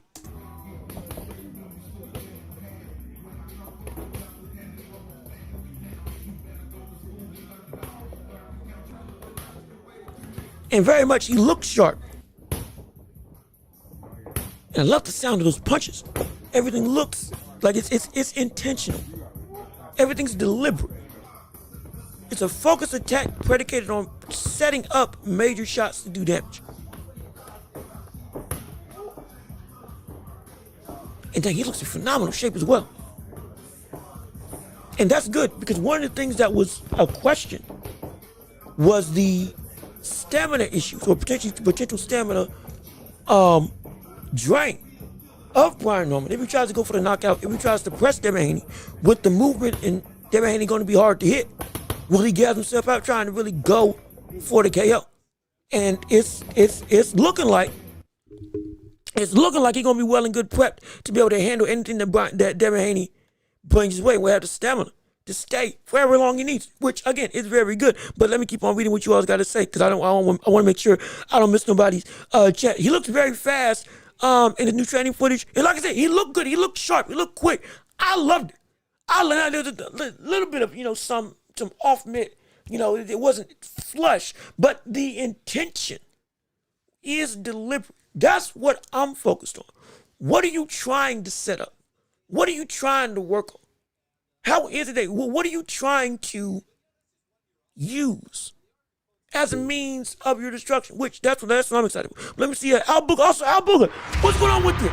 Thank you for tuning in. How you doing? Good to see you. Appreciate you tuning in live. If you haven't already, please leave a like on the stream. Get the likes up. Keep on sharing the show and all that stuff. Let's get the world to see exactly what's going on the hottest show in all the globe. All with you all having your conversation, having your debates right here on the show. And again, it's the championship rounds. If you didn't know, the whole show every Friday lets you all drive the discourse and drive the conversation on what you want to discuss. So we want to still hear your voice and see what you all got to say. So let me see. Did you see there was a press conference for Anyway versus Picasso? I did. I think it was the what's the it's something samurai. I forget what the title of the event is. But yeah, it was Alan Picasso was there. Most of the other card was also there. It was a situation where I think they even got a picture with Junto Nakatani and Anyway standing side by side, which is looking to happen next. They're ramping up that pre-promotion already of Anyway versus Nakatani. They're really heavy-handedly trying to put in, hey, this is coming down the line. Anyway, said himself, hey, I'm trying to be focused. I'm focused on Picasso. I'm focused on the task at hand, which is good. I'm not looking down the line. I know Nakatani's there, but that ain't my concern. That ain't my concern, which is great. Because if he wants to get to Nakatani, he's going to have to get through Picasso. He's going to have to. If he loses this fight, that ruins the entire hype of the rematch or of that vaunted, insane war. It ruins it. It ruins it as a whole. We got to stay focused. But yeah, but I'm excited for it. I'm excited for it. Anyway, looking like a Grim Reaper dressed in pure black. Nah, it's apropos, right? Because he has to. It's apropos that he dressed the way he dressed, and that he's approaching this fight the way that he is. Because if you watch the last fight that Nakatani was in, before he committed to moving up to 122, he was deliberately sending a message against versus and I forget who was that he fought. He fought who was it?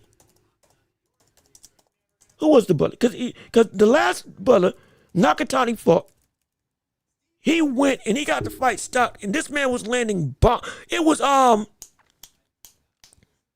Nishida. That's what it was. Nishida. The last time he fought was June against Nishida. He went in the most reckless, damaging, outright, scorched earth level offensive attack I've ever seen him fight in his career. I'm talking about uppercuts to Timbuktu. I'm talking about, forget defense. This man was just trying to throw and get Nishida out of there as quickly and as dominantly as possible. Made half his face swell up like a balloon completely. I'm not just talking about the eye. I'm talking about his entire half. He was so deranged in that fight. It was the most reckless yet scary Nakatani I had seen from the standpoint of, oh, this is what this brother can do when he really lets loose offensively. My goodness, I ain't getting credit to Nishida because that brother took that punishment. I don't know how he kept on standing, but Nakatani was trying to send a message. He had never fought like that before. He was trying to send a message to Inoue, who was in that crowd.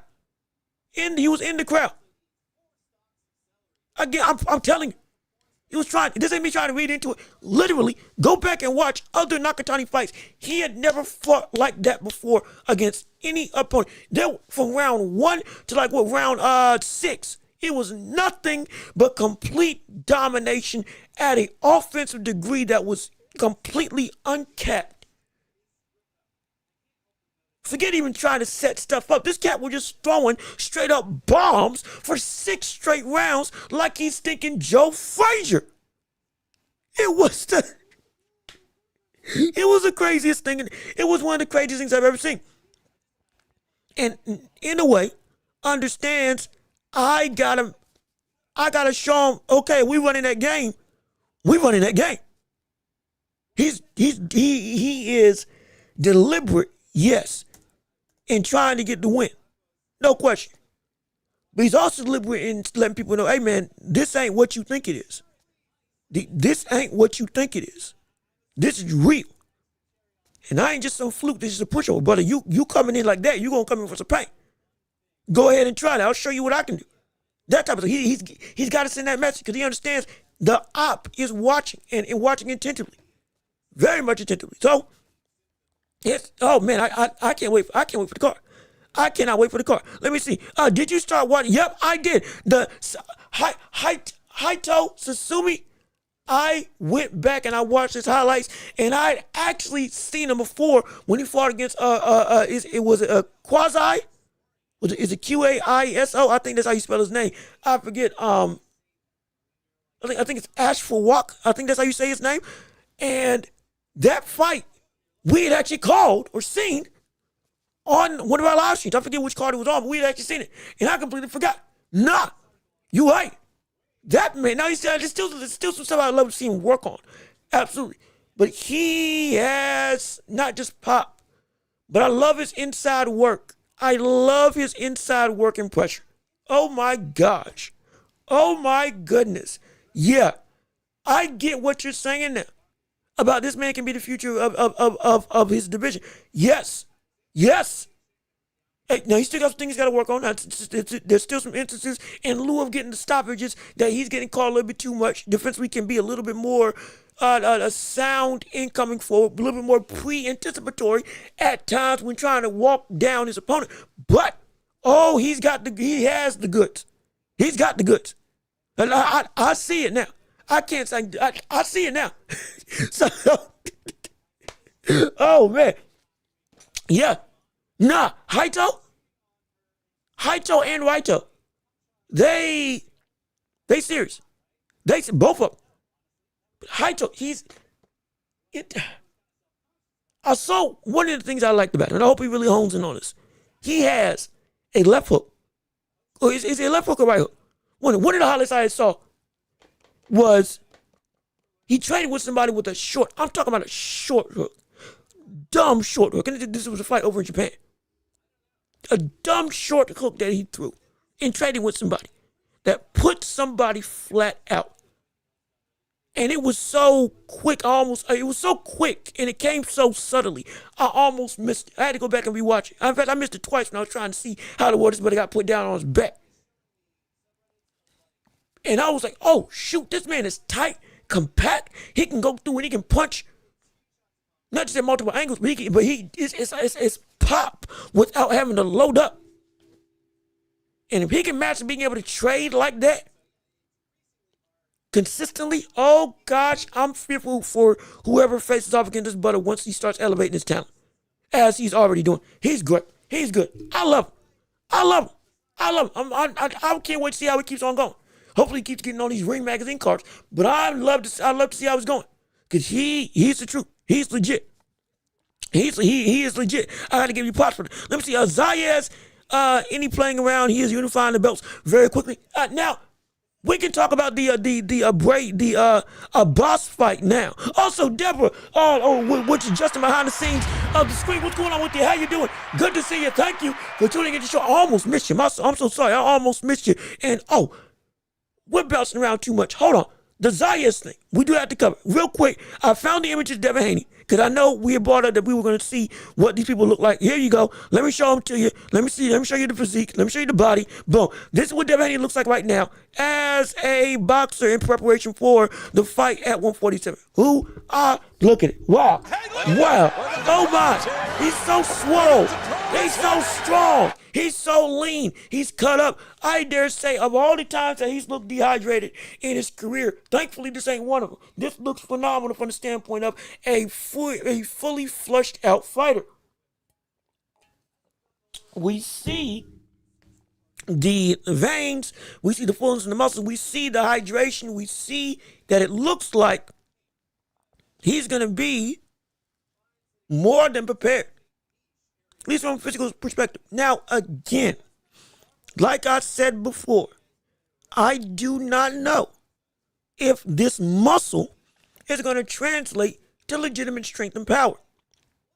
And I don't care. I think I heard Bill Haney saying they're going to try to take it to him. They're going to go for the knockout. Somebody says he's going to go for the knockout. I don't think so. And he may look insanely great, but I don't think it's going to translate to pop. I don't think it, because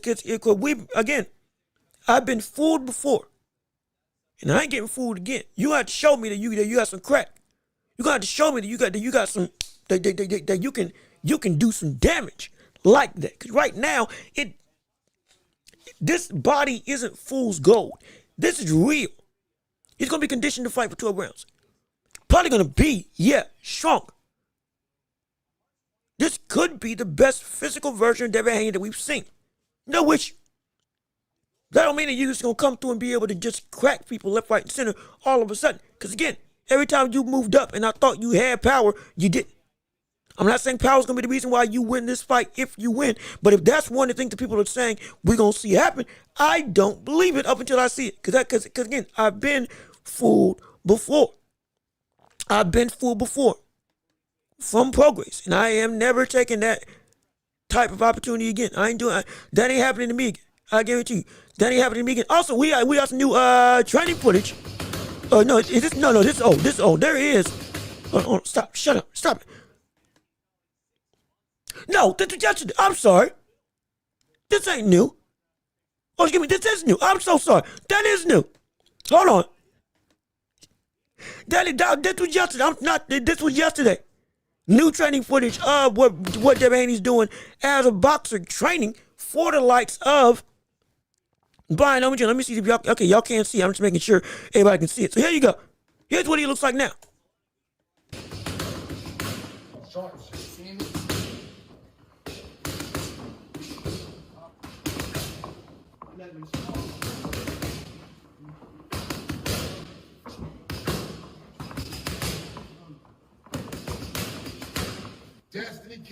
Yeah, I'm not gonna lie. That looks incredibly sharp. That looks incredibly sharp. Let it fly then. That looks incredibly sharp. And if you're listening, we're watching the film of Devin Haney training in training camp, doing working with the mitts with one of his coaches. That's how you And feel? hey, look, he's got the phone to his ear. He's not letting that thing go when he throws that jab anymore. He's keeping that hand up when he's actually going in and starting these combinations and everything. And I'm gonna be honest. Based off of that footage, I'm gonna be real. Haney does look faster than Brian Norman from the respective footages that we've seen. He does look faster. But it also could be a sense of what he's punching for. Again, ain't punching to hurt, punching to score. Norman is like, no, Norman still got some good hand speed. I'm not saying that Norman is slow. Comparatively, yeah, I think Devin Haney has faster hands, but I'm saying that Brian Norman has got enough hand speed that it's gonna be something that once you step in the ring, it's gonna fool you.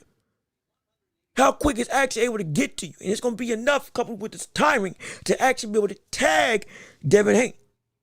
That's my opinion. But I will say raw speed, yeah, Haney's got it. And he's looking sharp, he's looking crisp, he's looking focused. Everything is up here. Everything is snappy, sound, and very much quick reaction, quick response. I love it. If this is the Devin Haney that comes into this fight, hey, that can look pretty good. But again, mitts have lied before. What is impressive is, again, the focus and the guard after every punch. Everything no longer is like this. It's like this. Boom, boom. Boom, boom. Everything, at least in that footage, tight, concise. That is something that at least for this fight, he's going to need to be.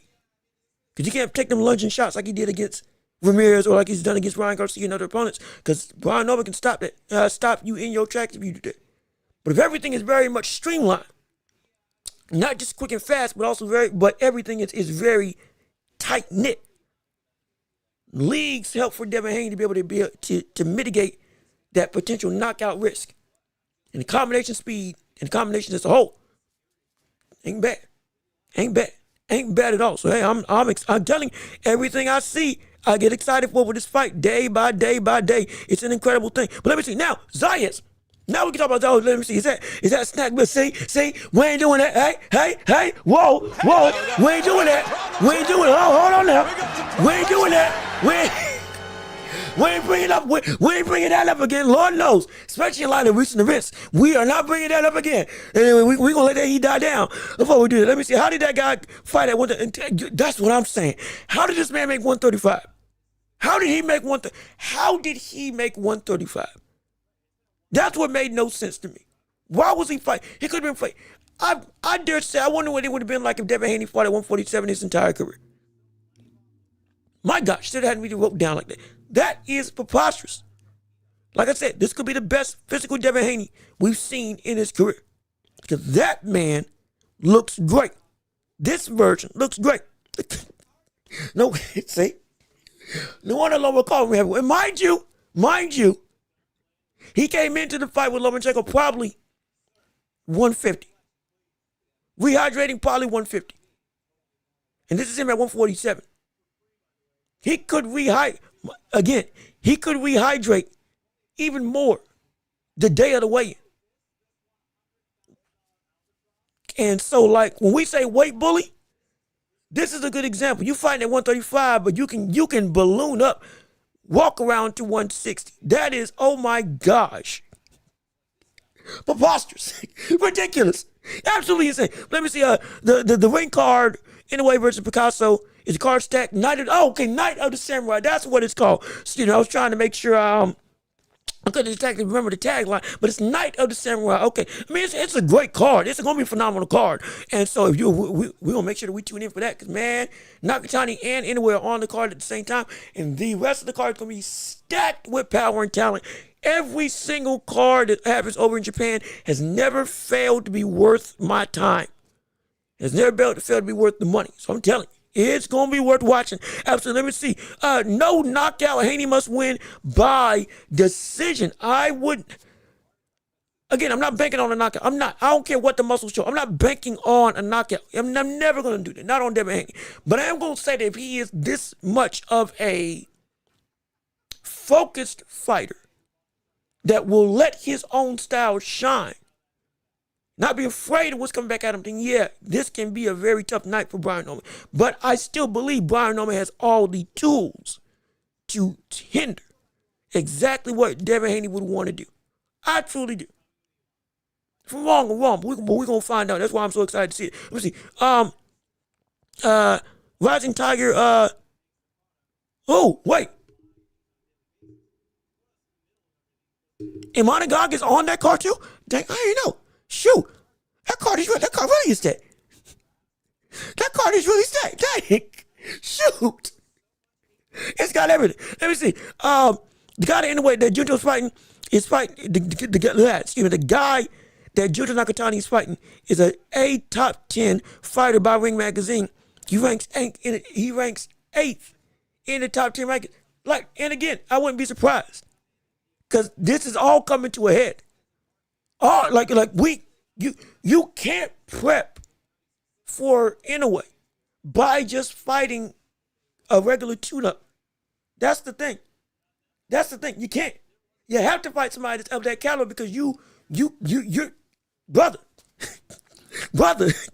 You know what's coming down the line. Let me see. Devin beats Norman convincingly. Where do you have him pound for pound? Well,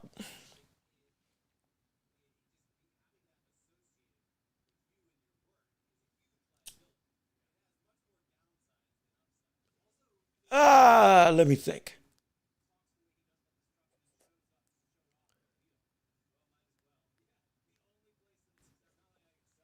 Who?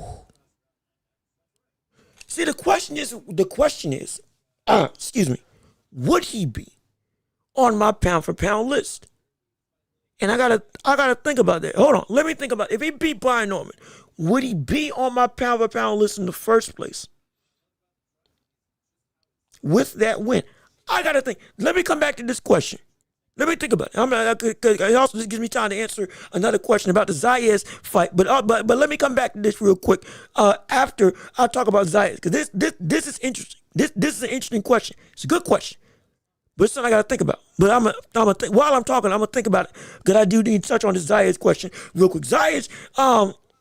Zayas ain't playing around. He's unifying the belts very quickly. As I believe you said earlier, he's fighting a boss. That fight officially got confirmed as of when was it?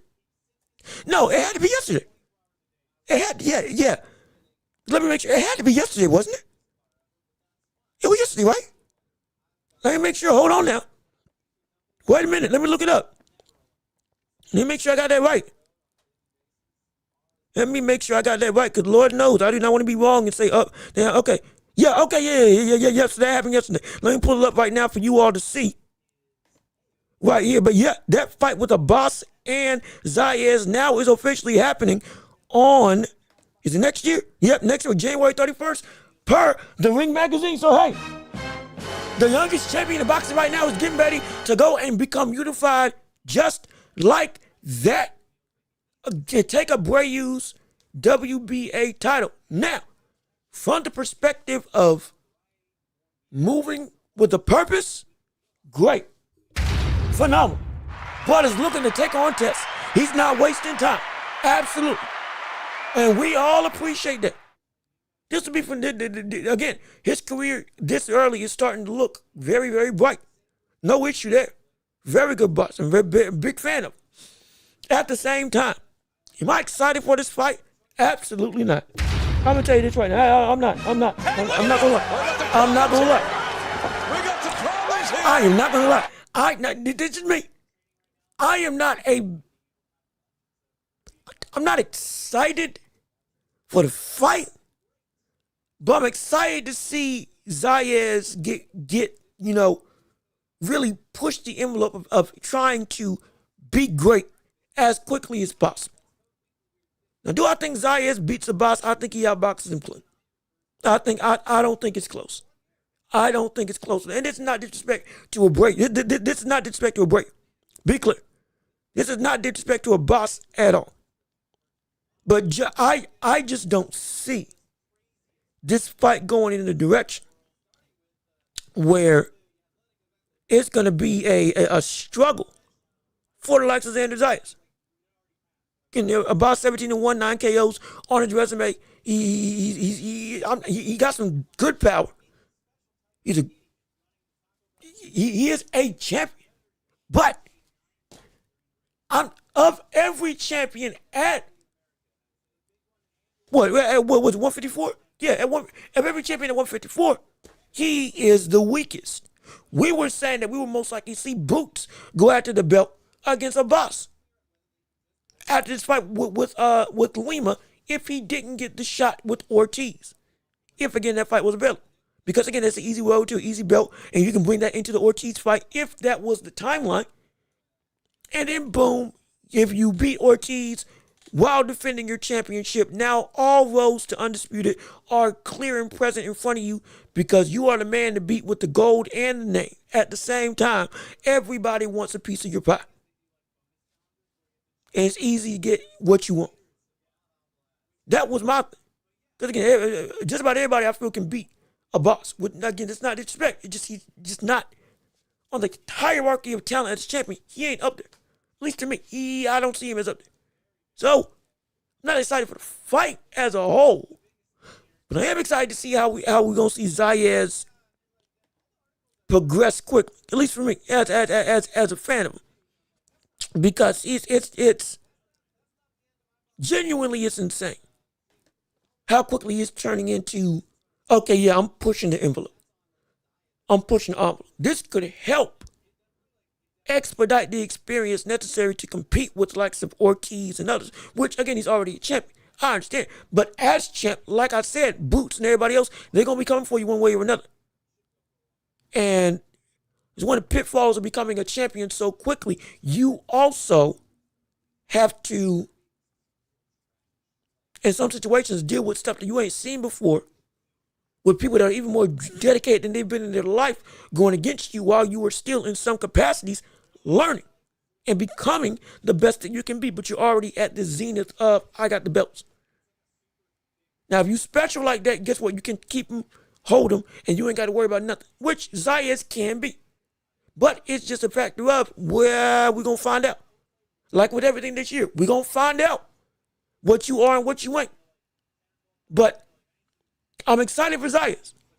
I'm not necessarily excited for the fight as a whole.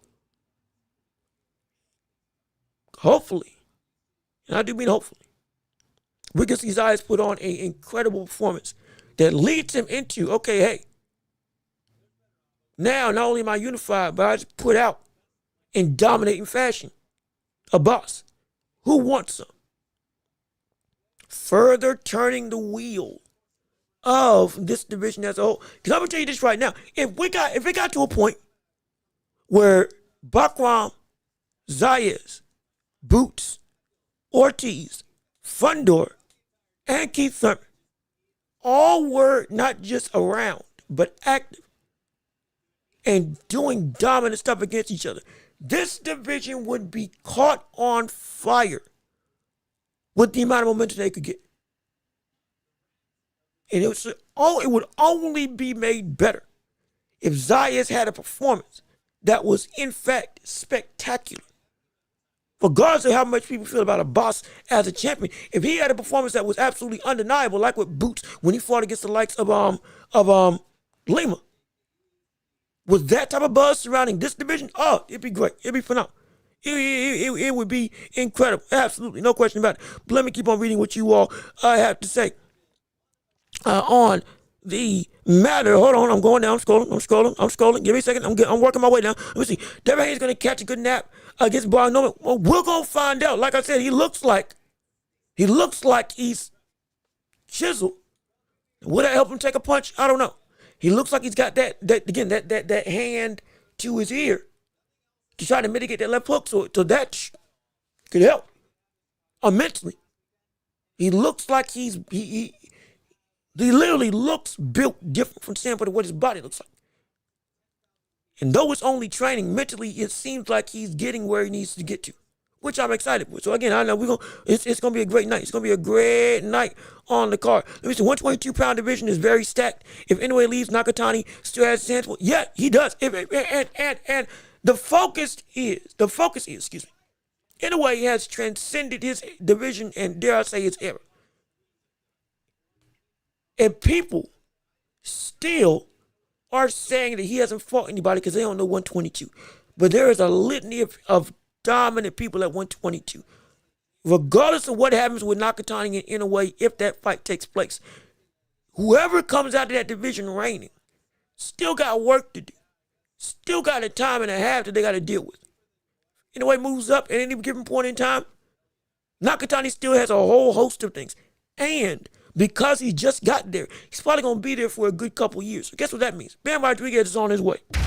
All of a sudden, now you got to deal with a young, hungry lion who's looking like he's working his way up from 115 to 118 to 122. And if he does it quick, oh gosh, everybody better watch out. Hey, look at this. Everybody better watch out. Everybody better watch out. Everybody better watch out, because I guarantee you, mark my words. Anyways, already given a date of when he wants to end it. Well, it was 4 years, 3 years, just about in the sport. I guarantee you, there's going to come a time at between 122 and 126 where Inoue, Bam, and Nakatani are all around or in the same division at the same time. And it's going to be probably in the latter half of Inoue's career. Hopefully he still carries his physical prime up until the end when he said he wants to go, like with Terrence Crawford. And if that happens, all of a sudden, all three of them will be in position to potentially fight each other back to back to back in a triangle of greatness. Bam fights Nakatani. Nakatani fights Inoue. Inoue fights Bam. Bam rematches Inoue. Inoue rematches Nakatani. Nakatani rematches Bam. Bam then fights again Inoue. We could get a carousel of potentially 6 fights between the two of them. Or between the three of them. With rematches galore. It'll be insane. We could see them all have a piece of the belt. And all of a sudden it's, hey, brother, who's going to reign and who's coming back for blood? It could be insane. It could be ridiculous. Hypothetically. That's what, Lord knows if we see that timeline take place. Oh my gosh. Oh my goodness. And don't let this fight with Nakatani anyway, if it happens, live up to its standard. Because then in the rematch, whoever wins that fight, my gosh, it's going to be potentially even more hype than the last time. With, again, Bam being the third man, the third statue in the Hall of Greatness. We want to see them compared to each other. Oh gosh, it's gonna be great. I could not wait to see it. I can't wait to see it. Let me see. I just rewatched Pacheco. He's very slick and skilled. He makes it look effortless. You see, I told you. Isaiah Pacheco, that's a bad man. That's a bad brother. I wasn't playing when I said he makes it look effortless. There's a reason why I'm high on that cat. Because it ain't just when he's on the outside he's able to do with ease what he wants to do. It's when he gets on the inside. As much as we've seen fighters get reckless, get very much overly zealous, Pacheco is able to fight specifically at close range in a manner that it feels like he's on the outside.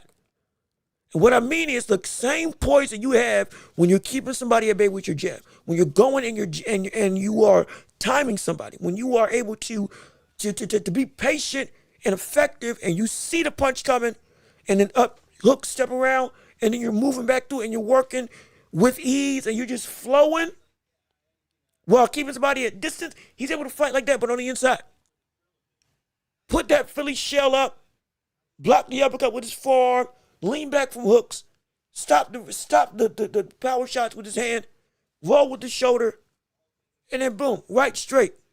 And then put a high guard up, and then it seems like he's just moving through, and then boom, hook, and then he's back to doing it, and then back to the Philly shell, bop, bop, bop, and then it's so easy, and you see it You see it when you watch Pacheco. He sees everything slowed down. It doesn't make sense. But when I watch him, it's like he sees everything very much slowed. You see everything very much slowed. And if he does get caught, it's like, okay, all right, okay. I got perfectly fine. And he just keeps on going through the motion. And it's an effortless. It's an effortless style. That's the best way to describe Pacheco. Pacheco is an effortless style. It's not an outboxer. It's not a counterpuncher, though he can be a counter. I think he's more of a counterpuncher than anything. But he's not necessarily just an outboxer, a boxer puncher, a slickster, a mover. He's an effortless fighter. Everybody doesn't have that moniker. Boots don't even have that moniker. Boots can do stuff effortlessly, but it's not an effortless fighter. When I watch Pacheco, I see somebody who he doesn't even try to do the stuff. It just happens. It feels that way when I watch him, at least. And so it's different. It's just different. That's the thing. It's just different. Let me see. If he is on point, he will show out against Sejo. I think so. That's why I'm saying I think he's going to knock him out. I really do. And Sejo's dangerous. I really do believe he can knock him out. But let me see. Pacquiao versus Floyd. Who wins if they fight next year? Well, again, I don't know if they're going to fight next year. Because remember, Mayweather was already said he was going to fight Mike Tyson next year in an exhibition. And Pacquiao's in talks with Lomachenko and Floyd Mayweather. And he's still got a potential opportunity to fight against Mario Barrios. So I'm like, hey, man, I don't know what's going on. If that fight did happen, though, probably Pacquiao. Why? Because he's been in the ring active. I have seen Pacquiao fight at a championship level at 46 years old. Mayweather's 48, almost 50. And I haven't seen that but a fight within 6 years, 8 years, however long he's been out the ring. He has been taking exhibitions against people that are bumps, legitimate bumps. We've at least seen Pacquiao, when he fights in exhibitions, fight against people that are at least, even if they ain't straight up boxers. He's fighting people that are the size of middleweights. And he's been actively active in fighting against at least somewhat game competition. But now when he fought against Barrios, he put it all together. All of a sudden, next thing you know, hey, we had some doubts. Guess what? You should have won that fight and you should be champion right now. The very thing, and I would pick Pacquiao if they fought against each other today. Why? Because the very thing that I was saying that got used against Pacquiao, where when he fought him, he was just slow enough that, Pacquiao could beat everybody else in the division still, like he did when he beat Keith Thurman and others subsequently after that loss to Floyd. But he couldn't beat Floyd.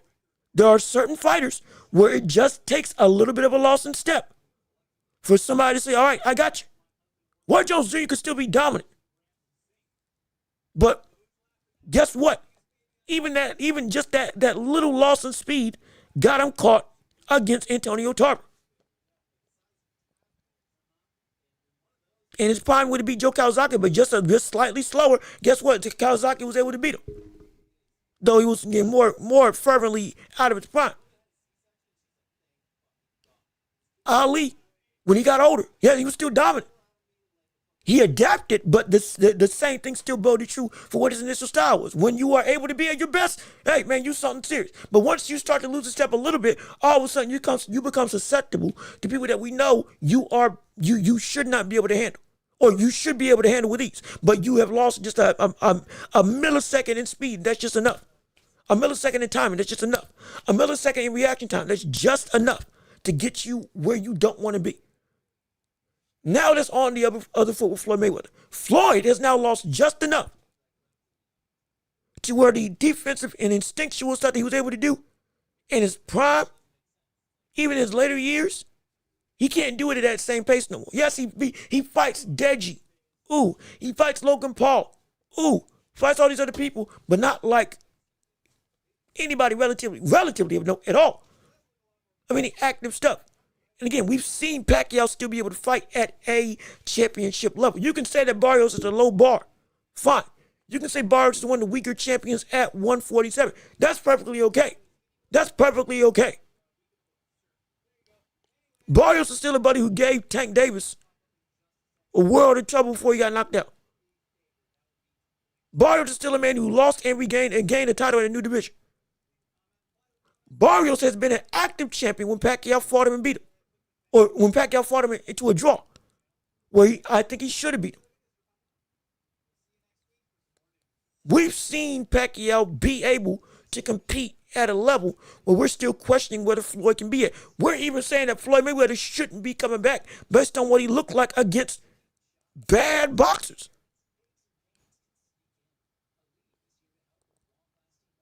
So, I'm picking Pacquiao. I'd pick Pacquiao. Now, if Floyd does it again, okay, Floyd does it again. Plain and simple. But it's going to be more difficult because of the age. Have we not learned from Mike Tyson? Have we not learned from Evander Holyfield? Have we not learned with all these other countless instances of people coming back? Everybody can't do it. Everybody is not George Foreman. Everybody is not Manny Pacquiao. Even if you're as great as you are in Floyd, you might not be able to do what they do. Not because you ain't great, but because your body doesn't sustain in the same way. What you lose and what you try to make up for it with may not be what can work for what you are as a fighter. For Pacquiao, it can. George Foreman, it can't. Ali in his later years, it can't. Evander Holyfield, even later on in his life, it could. But I don't know if it's going to be that the case for Floyd, because again, it's unproven. So I would have Floyd Mayweather. I hope that fight does not happen. Be clear. I hope that fight doesn't happen. That fight doesn't need to happen. That fight don't need to happen at all. Let's be clear on that. But if it did, I'll pick Pacquiao. I'll pick him. And if I'm wrong, I'm wrong. I ain't got no issue with that. But man, it's a shame. It really is for me. I don't want to see that happen. Let me see. And the card for Pacquiao was also stacked, featuring Sky Nicholson and I'm sorry. I knew I read something wrong. The card for Pacheco is stacked. You have Sky Nicholson versus Cordina. Cordina, excuse me, is happening. Flores, Cardina's versus Vaca, also very good. There's a lot of good fights happening. There's a a whole bunch of good fights happening this week. Abdullah Mason is my guy. I think he can go very far. He makes things look easy. Yes, he does. His counters and his punches in the pocket is devastating. Very talented for his age. His prime is going to be insane. Abdullah Mason is somebody who can be one of the faces of this sport. I don't say it just because I'm from America. I'm saying that because legitimately, this man, he can fight. He can fight on a level that once he gets out of 135, we're going to see a dominant champion. Once he gets out of 135, we're going to see a dominant champion. Once he grows out of this division, I'm telling you, I promise you. I don't care if he loses to Shakur. If they fight at 135 and he loses to Shakur, I don't care.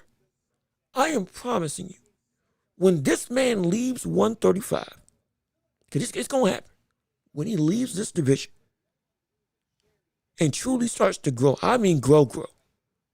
Oh gosh, this man's going to be a nightmare and a sight to behold at the same time. There is going to be a level of destruction that he's going to bring to the table. There's going to be a level of dominance he's going to bring to the table that is going to be so vicious, yet so beautiful. It's going to be undeniable that this man's going to be one of the 5 biggest names in the sport. Or at least he's in that top 10 of just names as a whole. I wouldn't be surprised if he makes a run for pound. as one of the 10 best fighters in the world. I would not be surprised. He's got, the only thing he's got that can potentially be suspect is his chin, because I've seen him have good defense and get dropped. Now, he's adapted his defensive style. He's adopted a high guard, which has worked out leagues better. And so he's not getting caught nearly as much anymore, which is beautiful, still being in that defensive style. But I'm telling you, once he gets out of this division, he's going to be something dangerous. He's going to be something that nobody from 140 to 147 is going to want to deal with. I'm so serious. He's got that in him. He's got it in him, man. He's so good. If Norman invests in the body, that could be trouble, or that could cause trouble for Haney and slow him down because of the added muscle. You know what? I ain't think of that. Hold on. Wait a minute. So you're saying if Haney goes downstairs, if Norman goes downstairs, Haney could get winded quicker because of he's carrying around more mass and he's carrying around muscle. And that muscle can get the lactic acid built up a whole lot quicker. Though he is indeed like healthy. I'm not going to say that's going to happen. But I am going to say this. If it did get into a point where he had to go to war, and he starts digging downstairs to the body, unlike with what happened with Lomachenko, Brian Norman will be able to dig as well, and it will affect him severely. If anything, we're going to see Brian Norman go to the body early and really use that long looping hook to try to land flush on the body of Haney. Consistently. If he's got him in the corner, instead of trying to land upstairs, he's going to go boom, jab, jab, jab. And then when he tries to exit out, you're throwing a big looping shot downstairs. Not just to keep up with him, but also to damage him, to sap him. And to take away them legs. Take away those legs. Because Lomachenko took away the legs by going and moving within the punches of Haney and keeping himself on the inside. Norman ain't going to have that much boxing ability, or boxing ability to that degree to do that. But he's going to be able to have the length and draw Haney into a potential fight, especially if he can hurt him early. Because that's how Ryan Garcia got that fight the way that it did. He hurt Haney early. He hurt Devin Haney early in that fight, which is what caused Devin Haney to have to be forced to go into a firefight with him just for a chance to have an opportunity to win. Because he couldn't just box and get clean without going through and getting a knockdown. He got hurt. He got put down multiple times, so he could not afford just to box. He had to brawl if he wanted a semblance at success. If Norman can do that same thing and get Haney down on the cards early, it'll drastically help his opportunity to force Haney into the game plan that he doesn't want to go into, but he's going to have to do, which is go, and he's got to bang. That would be great if it worked out to the body, but even still, whatever the case may be, it's going to have to work and work early. It's going to have to work and work early. But let me see. Virgil is in excellent condition. I think we're going to see a statement tomorrow. I would assume that we're going to see a statement, because I would also assume that he can't waste this opportunity. I would also assume that Virgil understands the need to do something big in this fight. He understands the need to make a major move of destruction against Lubin. Because he also understands that even going into this fight with Boots, even though we see Boots as at the elite of the elite, he's been tested against Stanionis, like we covered yesterday. But against this level, yeah, we ain't never seen him before. We ain't never seen him at this level before. That's fine. even with that being the case, I guarantee you, Virgil Ortiz is going to be seen as the underdog going into this fight unless he is able to do something dominant. Just like I said when it came, who was it? It was just like I said with Nakatani, when he was trying to make a statement in that fight with Nishida against Inoue, with how he went about going and completely going, throwing everything at the wall, everything and the kitchen sink at Nishida without remorse or reproach. And it got everybody talking. I have never seen Nakatani fight this way. It was literally a scene out of Hajime no Ippo, the boxing anime, if you've seen it, of somebody just making a statement and just belligerently going through and just walking down somebody with no respect at all to show his opponent that's coming up, yo, you ain't me and you'll never be me and be afraid.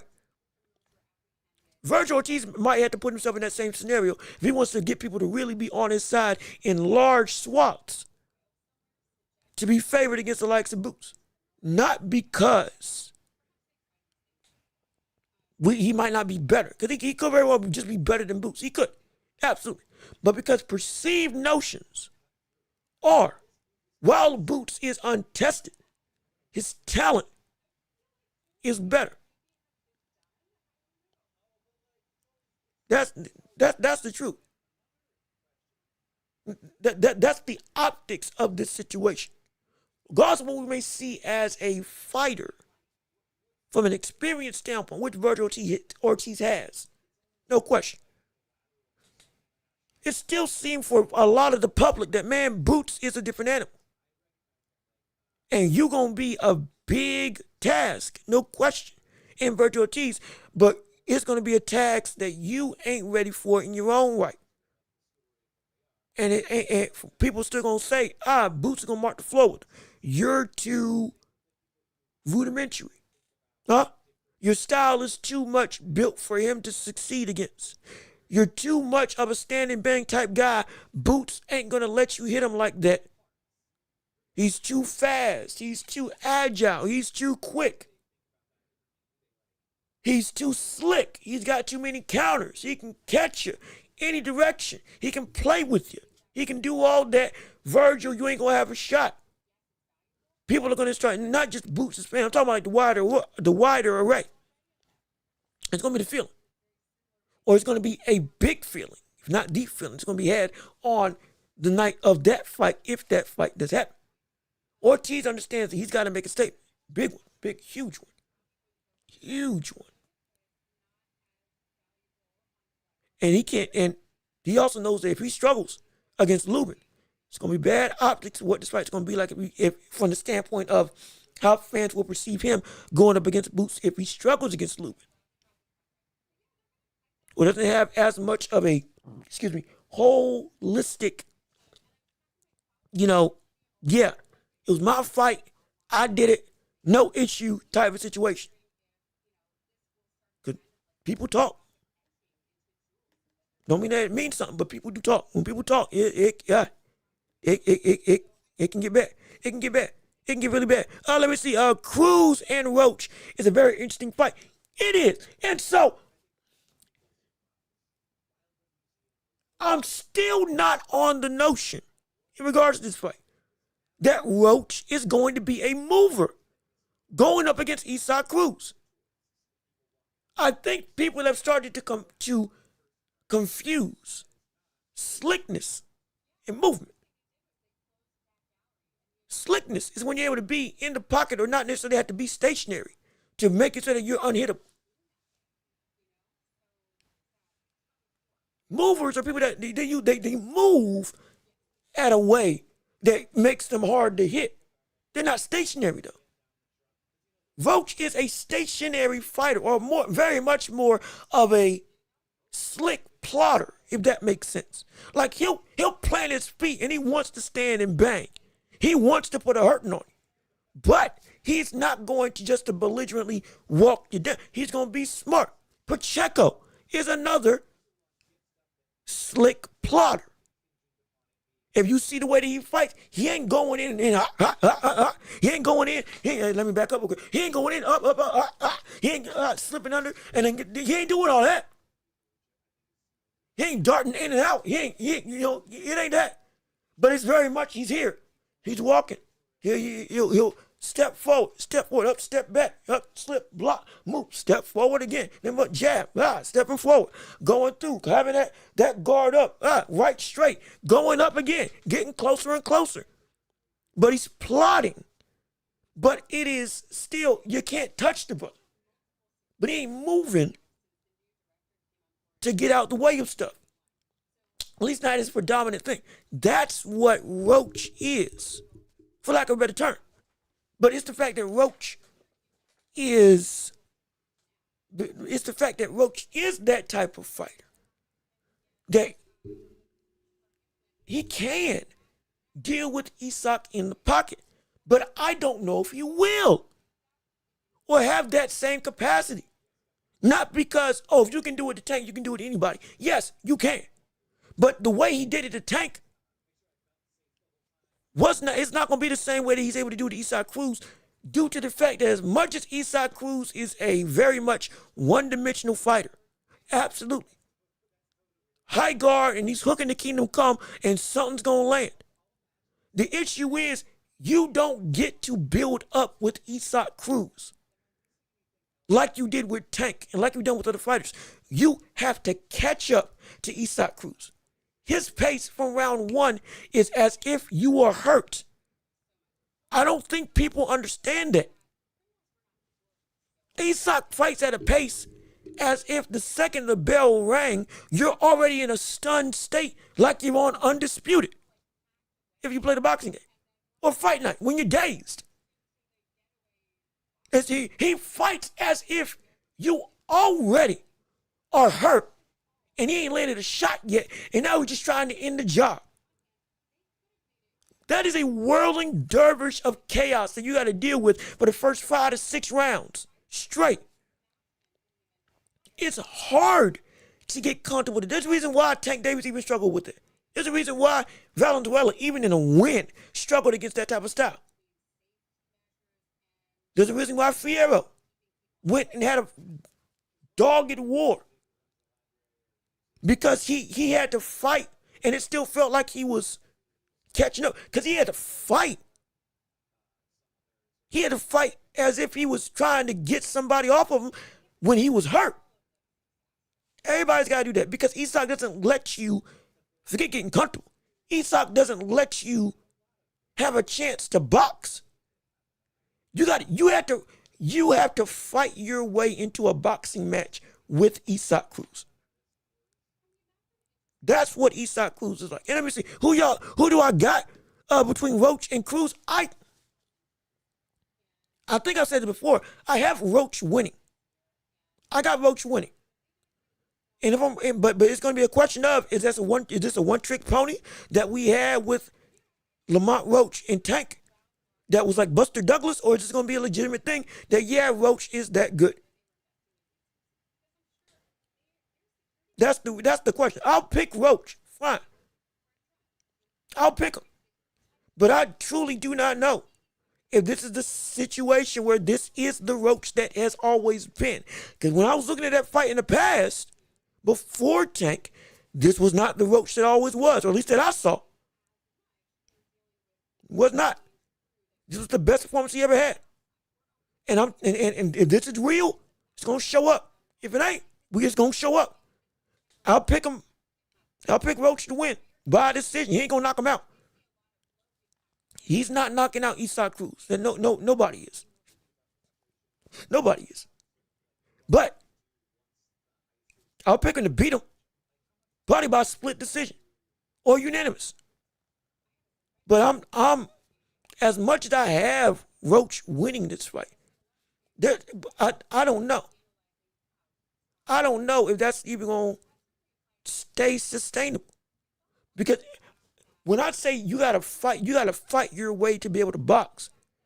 Isak Cruz won't. You have to force Isak Cruz to have to box with you, instead of having to force Isak Cruz to fight with you.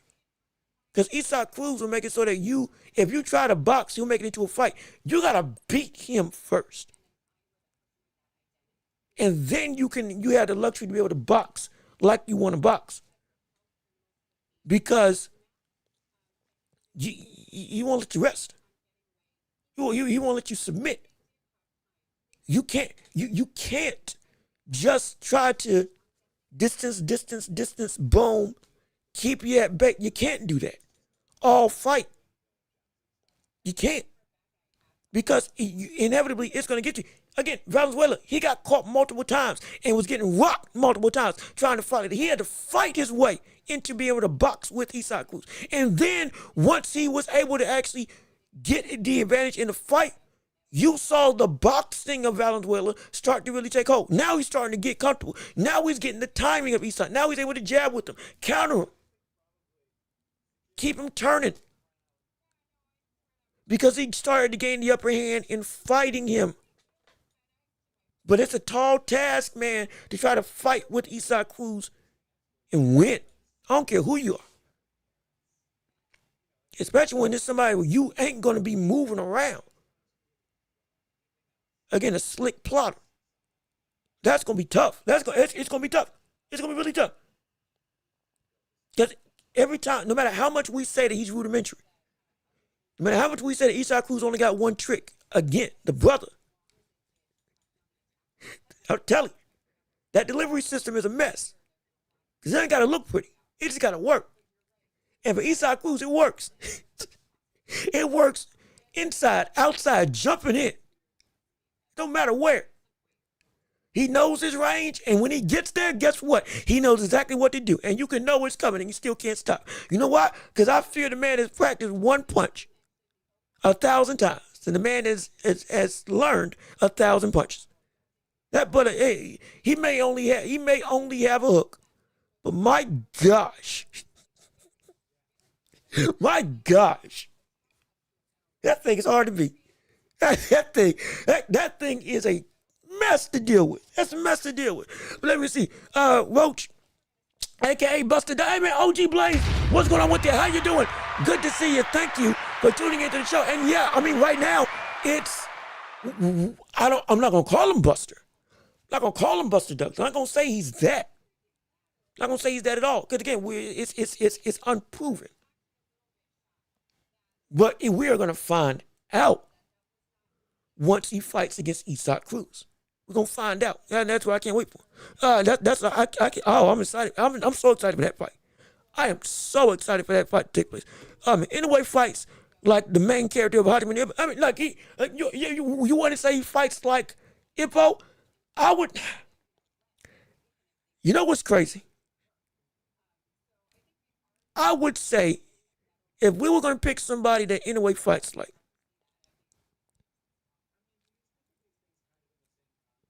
if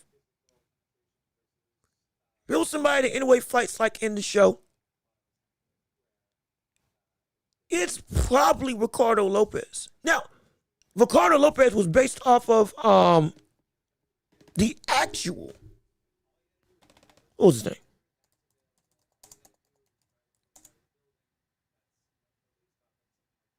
What was his name? What was his name? Hold on, wait a minute, time out. Hold on a minute.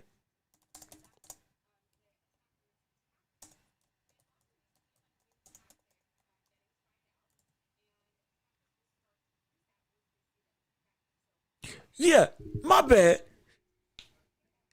Not Ricardo. Ricardo Martinez. That was his name. Ricardo Martinez. And I believe he was based off of Ricardo Lopez. If I have my lore correctly. He was based. Let me make sure. Hold on now. Hold on. Let me make sure I got that right. I gotta validate that for myself because I've been rewatching that whole show. Based on, yes. Let me make sure. Yep, I thought so. Yep, it's Ricardo Lopez. Ricardo Martinez and Hajime Whippo was based off of real life Mexican legend Ricardo Lopez, who was absolutely ridiculous, insane what this brother was as a fighter. I'm talking like belligerently stupid how good he was. But how he was propped up in the show fit the real Ricardo Lopez in real life. But if I was to compare it anyway to somebody, it would be like him. I would have to, cause he like somebody who just, when you see him, it's like, oh my gosh, how do you stop that? That's what in a way feels like. Kind of. That's what he feels like. At least in my estimation. But it's great. We could get potentially Taraji versus Bam in the near future. We could. Now, as of today, I would have Bam Rodriguez winning as of right now. Now, Taraji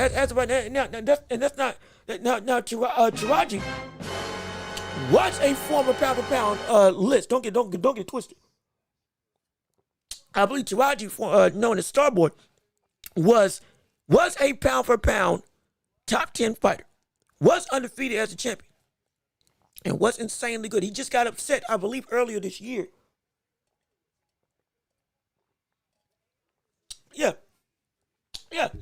He just got upset earlier this year, and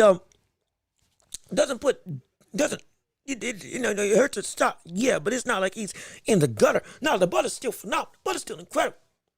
But what I'm seeing with Bam as a fighter now, especially after that Kafu fight, man, that is gonna be tough. Now again, I got Bam as the sixth. It's either sixth or fifth pound for pound best fighter in the world. Period. And he's gonna elevate. If he keeps on fighting like he's been fighting, he is going to keep on elevating. He is going to get higher and higher and higher as a phenomenal boxing voice, boxing name. Because I don't doubt his talent's going to be something incredible. I don't doubt that. I don't doubt that at all. At all. At the same breath, I'm telling you right now, that fight's going to be great. That's going to be a war. More than a war. That could be a classic. I'm not gonna lie, that could be a classic. Ortiz always likes the tough fights. He does, absolutely. He definitely does. Let me see. What do you think of potential? Oh yeah, I'm sorry, I missed that. You had asked that down here, but yeah, as you can see, I would love to see that fight. I'm excited for it. That would, to me, would be a classic. I would have Bam winning if they both faced off against each other because of the body work and the angles that he's able to take on his offense. And Bam is, I'm telling you, Bam is so good defensively. Y'all don't understand. Bam is, to keep Kafu in the corner, to touching the floor. If this was a Samoan strap match, and if this was WWE, and this was a Samoan strap match that was brought in by Umaga, who I believe should be WWE Hall of Famer, if he isn't already, he would have won it about 8 times in a row. Because he made Kafu touch the 4 corners of the ring for the entirety of the 36, or the 29 minutes, up until round 9? Was it round 9 or round 11? When he got a knockout, whatever the case it was, he was doing all that and wasn't getting caught relatively at all, at least not cleanly. And it was just like, it was like, boom, I'm walking you down and I'm slipping. And now, uppercut. Now, jab to the head, break through the guard. No jab to the break through the guard. I've got you here. Boom, you trying to attack. Big uppercut downstairs. And he can tank the shots that you give him. But he doesn't get caught off. It's insane. He's an insane fighter. He is an insane fighter.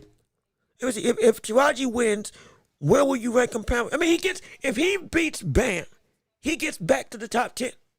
Plain and simple. If he beats Bam, he gets back to the top 10.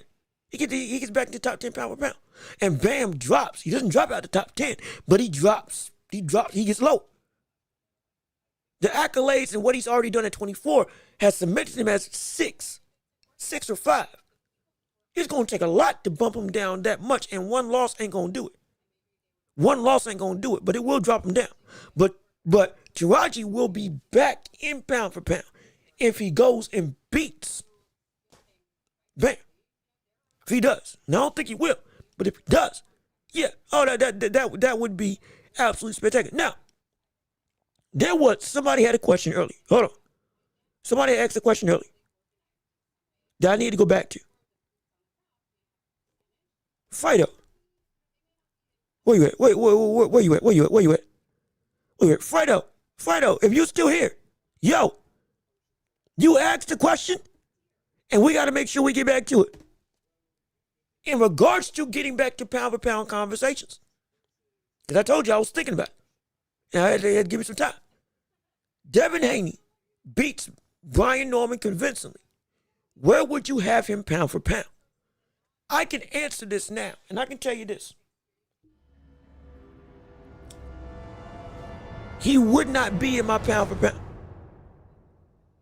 If he beats Brian Norman, he wouldn't be in my pound for pound. But he will be back in contention to get there. Of the last slew and string of fights that he's had, he's been getting bumped down lower and lower. The Ryan Garcia one took him out. Yeah.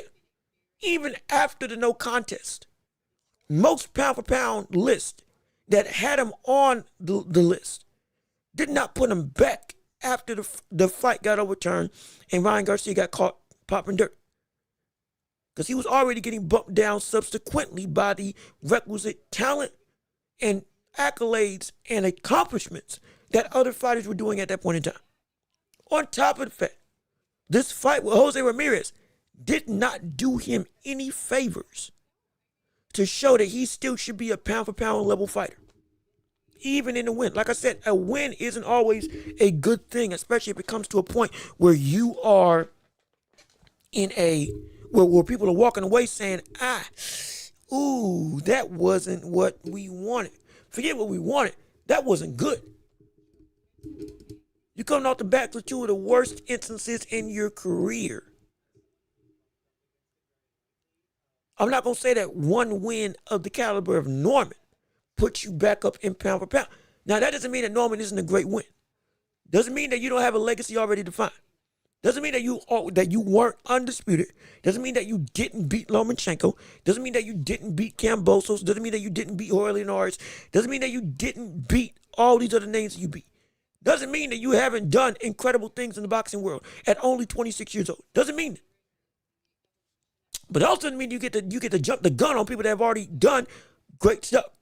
Like I said, if I put him in the pound for pound, he would be in contention for getting in the likes with David Benavidez. And we know good and well, at this point in time, David Benavidez should not be bumped out the pound for pound for just about anybody in boxing.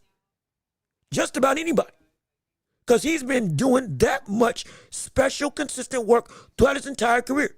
Especially of recent, it's only been amping up in impressiveness. He shouldn't be moved out for him.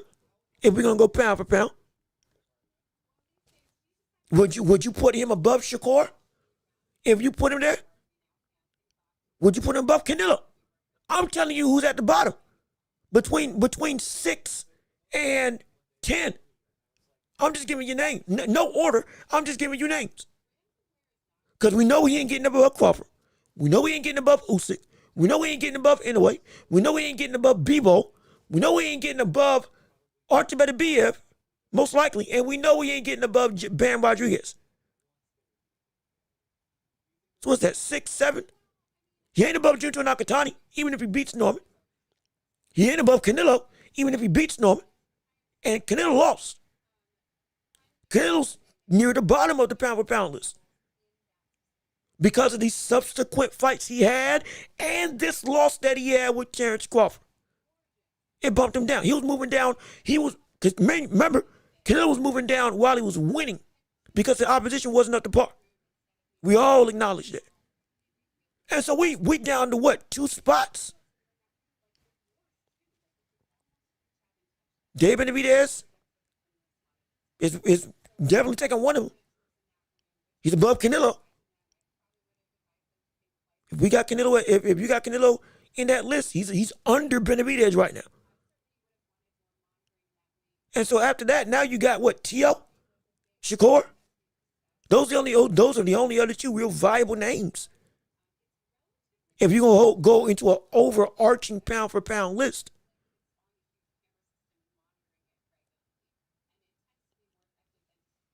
And it'd be tough for me to say that, yeah, I can put him above Shakur with what he's done of recent. T.O., maybe you can put him above T.O. if he beats him. Maybe. But even then, it's again, I'm just throwing out names. Even if there's names that I'm missing, this is what you got to contend with. And I don't, as great as Brian Norman a win would be, I don't know if that would be enough for me to put him on this list. Not yet. Now, if he goes on and keeps on winning afterwards, okay, yeah, hey.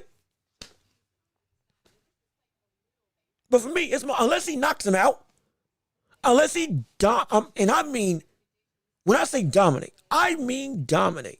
Which again, you put in your thing. You put in your question. Okay, I could feasibly make an argument.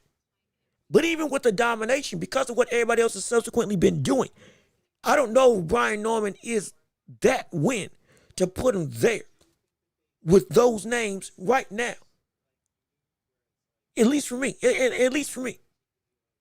Because again, Welch should have beaten the likes of Tank. And that performance, though it wasn't a domination, with the caliber of who Tank is, most people say, hey, that's enough. This brother should be one of the best in the world.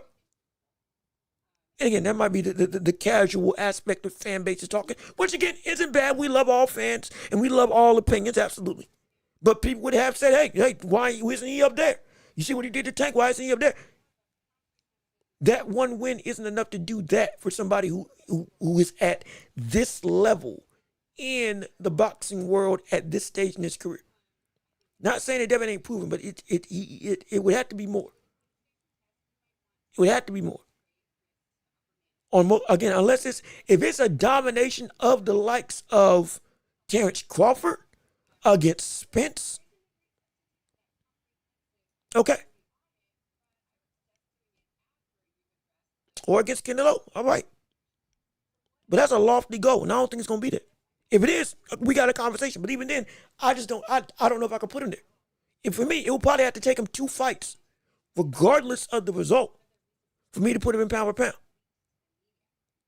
It will probably have to be because of where he's starting from with what has happened of these last 2 to 3 years. Again, it's just my opinion. I'm not saying you got to agree, but just my opinion and thoughts on it all. But I would love to hear what you all got to say in regards to my opinions. But let me keep on reading what you all have to, what you all got. What does Janibek need to do to enter pound for pound? Well, one, if he beats Lara with the dominance that he's had thus far, that's a great start.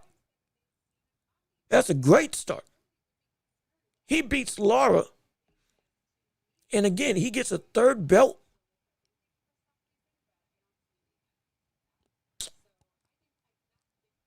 Probably ekes him into the conversation. But again, where he's at, it probably still wouldn't be enough. Well, hold on, wait a minute.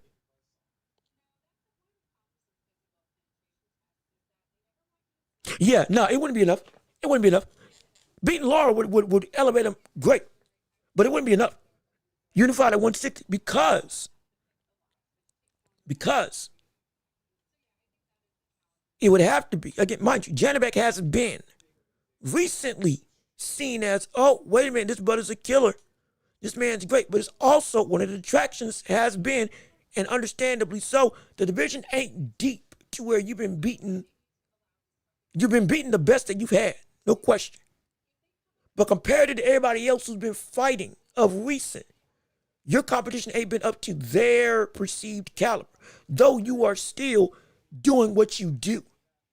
Beating Lara now with what Lara's been doing, hey, all right, okay.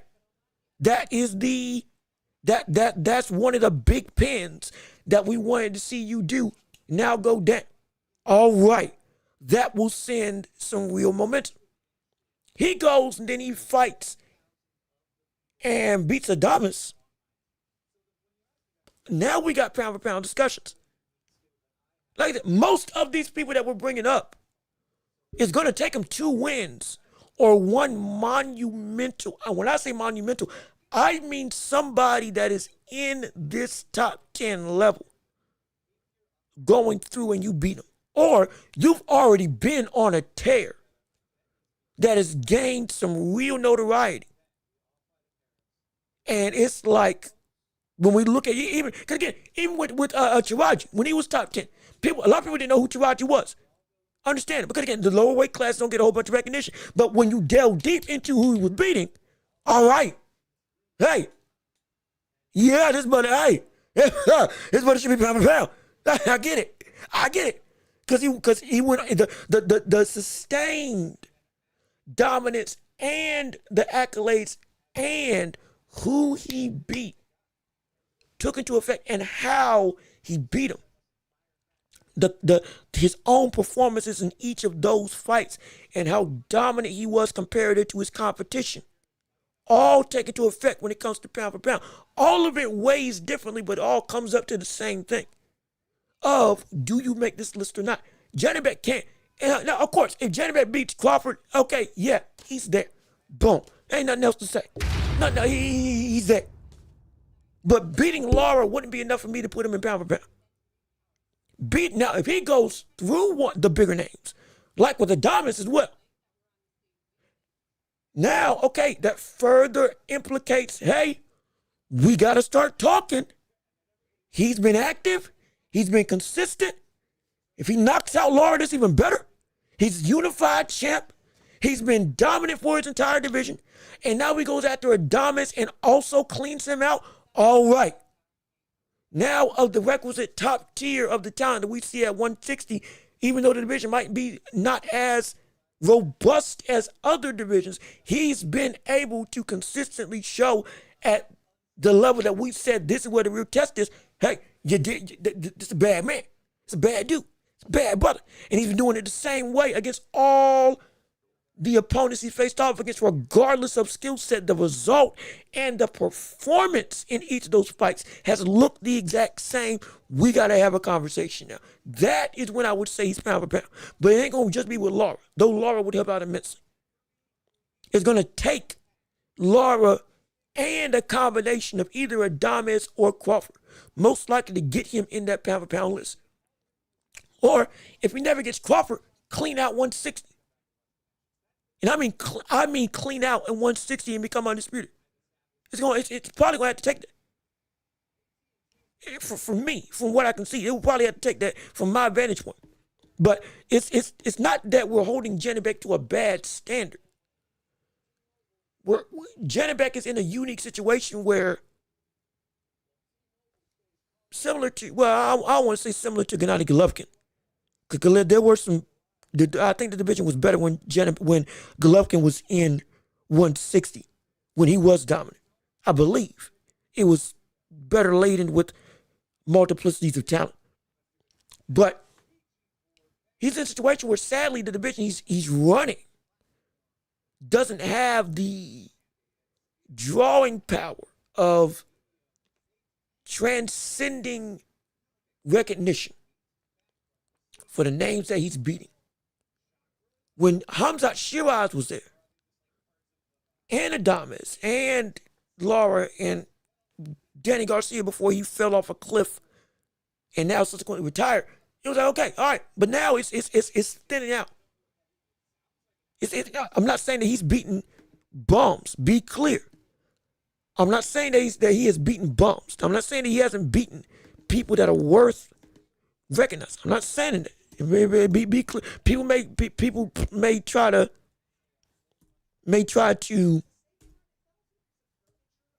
hold on. Wait a minute. Hold on. There we go. Okay. People may be trying to say, oh, you people are not giving him the just due, not giving him his due diligence. He's seen as, this was the best middleweight in the world, understandable, or perceived as the best middleweight in the world. Well, how can you not give him his just deserves? Well, it's because the other aspects of this story, it's not, it's it just ain't where it needs to be right now of the caliber of these other greats who are on this list, who either have a longer legacy that can sustain them at their position, or they have had a recent run of insanity and greatness that it's like, okay, I can't move you above him because of what he just did over these last 3 years comparative to you, which you have been doing good work, but he's been doing great work against potentially better opposition or at a more consistent rate and quicker pace in a potentially a more dominating and complete totality fashion in the ring with the belts that he has on his shoulders. Or even if he's running to get a belt, like he's doing, like it's incredible. Because remember, I was saying before Benavidez even got made a legitimate world champion, because he was remember after beating David Morrell, he was the regular, I believe, WBA title holder. He got elevated to the super championship, and again, the regular title is like the interim title. It is like you're next in line to fight for the real championship belt. The super championship, for those of you who don't know, is the legitimate world championship. If you have a super in front of whatever belt you hold, that is the actual gold belt that has the weight of a big time championship legacy. That is the belt that means something, the super. He got elevated to the super champion after beating David Morrell. He didn't get to win it in the ring, sadly, because Bivol dropped it, because Bivol wanted to take a fight with Artur Beterbiev to rematch him for a third rubber match after he beat him and they split 1-1. Which, hey, I have no problem with. Though he should, in terms of David Benavidez, should have gotten the shot to win the belt in the ring. But regardless of which, that, even with that being the case, when he wasn't a world champion, I was saying, hey, this brother should be pound for pound still. You know why? Because he had gone through an insane run, not just with the latter half at 168, but of the 3 years since 168 and 175 when he moved. Well, he fought a former champion in Gvozdyk in his first debut who had beaten or who had taken Artur Beterbiev the distance. Though he was 3 years retired out the ring, it was still a real test. And guess what? He passed it. Then he fought against David Morrell, and he cold, hard dominated him every round, in every way, in every facet and capacity. Just like he was doing it at 168. And with the work he had already done at 168, it was like, okay, hey, look, man, we can't. What happened with him and Canelo is unfair. What happened with him not getting the belts because the WBC wasn't mandating him as a champion. He's been robbed of the opportunity to actually get the just due. But you see the people that he's beaten this entire time and what he's doing now with this division, being considered the third best light heavyweight in the world, while also was reigning as the WBC had gotten the actual belt, then had to drop it, then retained the interim belt, held on to it for this long. And it's like, hey, man, he's been dealt a bad hand, but the production is undeniable. We have to give him his just due, because now the performances and everything else surrounding this, even without a belt, is too consistent and too dominant to ignore. It's too much to ignore. And so again, it's a different situation for everybody, because everybody's career is different, but all of which is substantial. That's why it's so difficult to make pound for pound lists. But let me see. If he beats Lara, Adams, and Crawford, where would you rank him on pound for pound? He does all that. He beats Lara, Adams, and then beats Crawford at 160. I mean, shoot, he's probably top four. He's probably top four. I'm dead serious. He's probably top. I wouldn't be surprised if he gets moved above Bivol and Beterbiev with that type of run. That type of three fight run, what he's already done at 160 already, yeah, that'd be tough. That'd be tough because again, I can't put him. Well, he beats Crawford.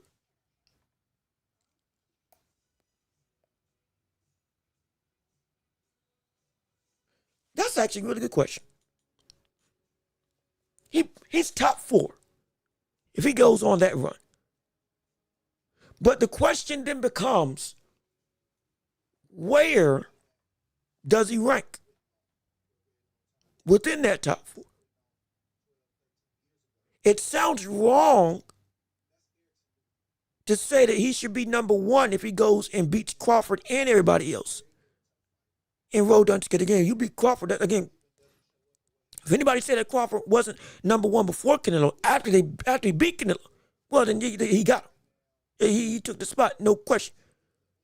Would he be considered number 1 if he goes on that run?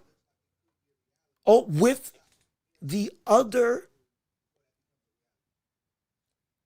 careers of Usyk and Inoue also in that mix? I don't know. That's a tough one because I feel like that would be. Because I feel like Crawford was, to get to number 1, Crawford was a 2-time undisputed champion. Went undefeated and beat the best in his division. And then went on, dominated 135, won a championship at 140, ran through 147 at one of the greatest streaks we've seen at welterweight of the modern era. Knocked out Errol Spence Jr. Then went up and beat Majimov in his first fight at a new division at 154 to get a belt, and then beat Canelo. Like that, and all of this while doing historic feats that we haven't seen since the 1920s. And still being undefeated. Having a knockout streak, or having a knockout record that spanned 2016, starting 2016, 2017, 2018, 2019, 2020, 21, 22, 23. Spending 7 years. Every fight that he had ended in knockout. Against, in one of the deeper divisions, and some against some of the deeper divisions that we have in boxing, specifically at welterweight. At that point in time. So I'm like, man, I don't know if I could put Janibek at 1 when his body of work, just by proxy of he hasn't had as many fights, doesn't match the likes of an Usyk or an Inoue. But he beat Crawford, Lara, and Adames, which I would assume subsequently would make him undisputed. And so, like, that would be a freak athlete type of run. But would that be enough to dethrone Inoue and Usyk? Because the reason why he was in that top thing was because he already had an extensive body of consistent dominant work with accolades galore, laden also with names. Janibek doesn't have all of that, but he would have these wins. That'd be tough. That'd be tough.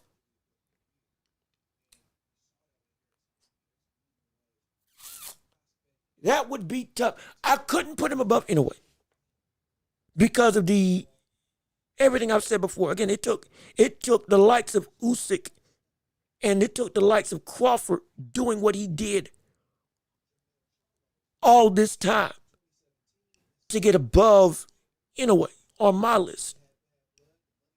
And even then, they've been trading tit for tat every single instance I can go through. But if Crawford had a slightly worse career, Inoue would be above him definitively for me. And Lou before Canelo. He'd probably be well, shoot.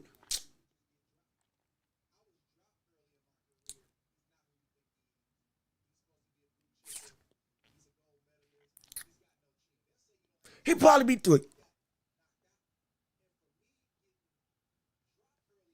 He'd probably be 3. He would probably be 3.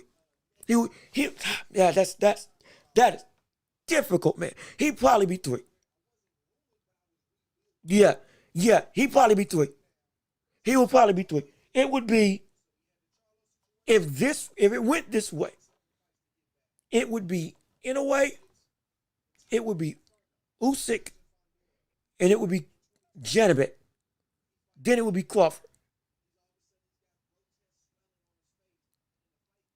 I think that's the fairest list I can think of. That's the fairest list I can think of. In a way, Usyk, Janibek. Because again, it was still highly contested even for the longest time when Crawford was talked about as, hey, this brother should be the best in the world. That, hey, brother, Usyk did some stuff in such a quick fashion. It's like, man, you can't say nothing against it. It took Canelo to get above Usyk because of the speed at which Usyk had done what he had did and the dominance in which he had did it. But yeah, I probably would have Janibek at 3rd. He'd be the 3rd. He'd be the 3rd best fighter in the world after beating Terrence Crawford, because it would be in a way, and Usyk would have too much. In a way, Usyk would have too much backlog of consistency and dominance with better names, bigger competition, and natural longevity. That I couldn't put him above them. But he would be in there with them, with that run. That would be preposterous. Yeah.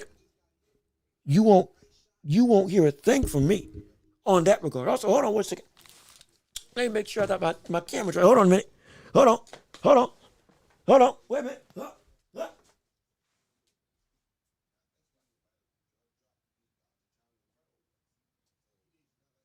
We good? Okay, we're good. All right.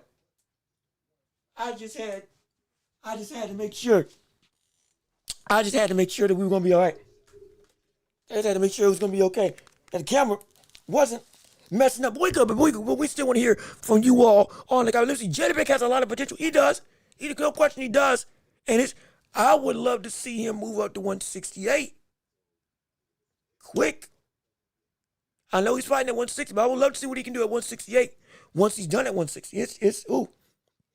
It'll be insane. Let me see. He has little fights at the professional level. Yeah, no, he's 17-0. You see, he's 17-0 with what is it? 50? Is it 15 knockouts? Is it 15? Let me make sure. Oh, I'm sorry, 17-0 with 12 KO. So he's been, and like I said, I would assume that I thought so. He's got an amateur record of 48-9, and so he's been like very much doing the amateur before coming over here and then coming here. Again, he's 32. He's been moving. I'm not gonna lie. He's been, like I said, he's unified champ already, IBF and WBO. So it ain't like he ain't been doing stuff. It's just the fact that the bad thing is everybody else has such a bigger leg on him in the pound for pound ranks from the standpoint of longevity, what they have been able to do in their careers. That's what makes this hard. You gotta like move to get above them. It's gonna be hard. But it can happen. It can happen. It can. I'm not saying it won't. It can.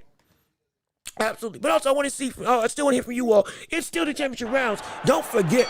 Keep on liking the stream. Keep on sharing the show. Keep on telling everybody what we got going on. If you want to support the channel, I almost forgot. Shameless plug. Is it good? We good? Hello? Okay, we're good. Just had to make sure that we were okay. We still got Cash App and PayPal. Links down below in the description. If you like what you're hearing and you want to support the show, shameless plug aside, hey, we got to pay some bills. So if you can support, would mean the world to me. And keep on liking the stream. Keep on telling people what we got going on, because this show is indeed the hottest place to be for boxing and all things sports as a whole. But let me see, does David Benavidez belong in pound for pound? Yeah, I said yeah. I've said he belongs there for a hot minute. I said he belongs there, I think, before his fight with Gavazdi. Or at least he should be. And then the David Morrell win further cemented. Okay, yeah, this man, he's done too much good work on multiple divisions against apropos legitimate competition and threats. Now I'm like, hey, he's done more. In some cases, he's done better work than some people that are in pound for pound right now. Like, for example, Teofimo Lopez. If people are on the fence of having him on pound for pound or not, that's perfectly fine. You can't say that if T.O.'s on there, Benavidez shouldn't because he's there. Like he's been doing more work than him and been more consistent in all of his performances. Though T.O. has again been undisputed or been pseudo undisputed or undisputed, whatever the word his thing was, multiple time lineal, absolutely beating pound for pound fighters, but it's been such an up or down thing. It's like Benavidez has just been a consummate, dominant destroyer against all manner of competition, doing it at a higher division, at the same weight. It's hard to not have him above him. And again, nothing is set in stone.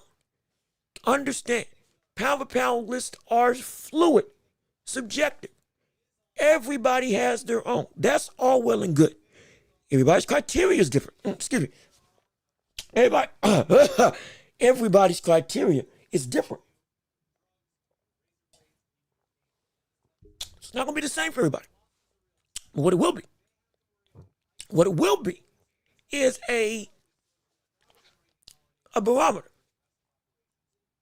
of at least who belongs as one of the best in the world just in the vicinity. And it's hard for me to say that there are 10 people that deserve that title. And you can leave Benavidez out of those names. It's hard. For me, it's hard. Let me see. Yo, Biscuits and Groovy. Hey, I'm glad you're back. Thanks to where you been? How you been? Where you been? I've been waiting to see you. I'm glad that you're here. Appreciate you coming back to the show. We're so happy that you with us on today. Hopefully you leave a like on the stream. Hopefully keep on sharing the show. And hey, I want to hear what you guys say. Oh, hey, if you want to give some dough, we got some means right here. If you can, don't worry. But again, I'm just having fun. But we ain't doing a live show like we do every day, or right, every 3 days out the week. Tuesday, Thursday, Friday, and this is the Championship Rounds episode. The entire show is driven by you, the people, and you, the public, to say what you got to say and do what you got to do in regards to the whole conversation of the sport landscape for any fights happening this week, next week, or just down the line. Also, sports as a whole, boxing, NBA, NFL, movies, television, video game sports, all that stuff. Whatever you want to talk about, we can talk about right here on this show. But let me see, $1,000 on Tank versus Paul. Oh, wait, my bad. $1,000, Jay.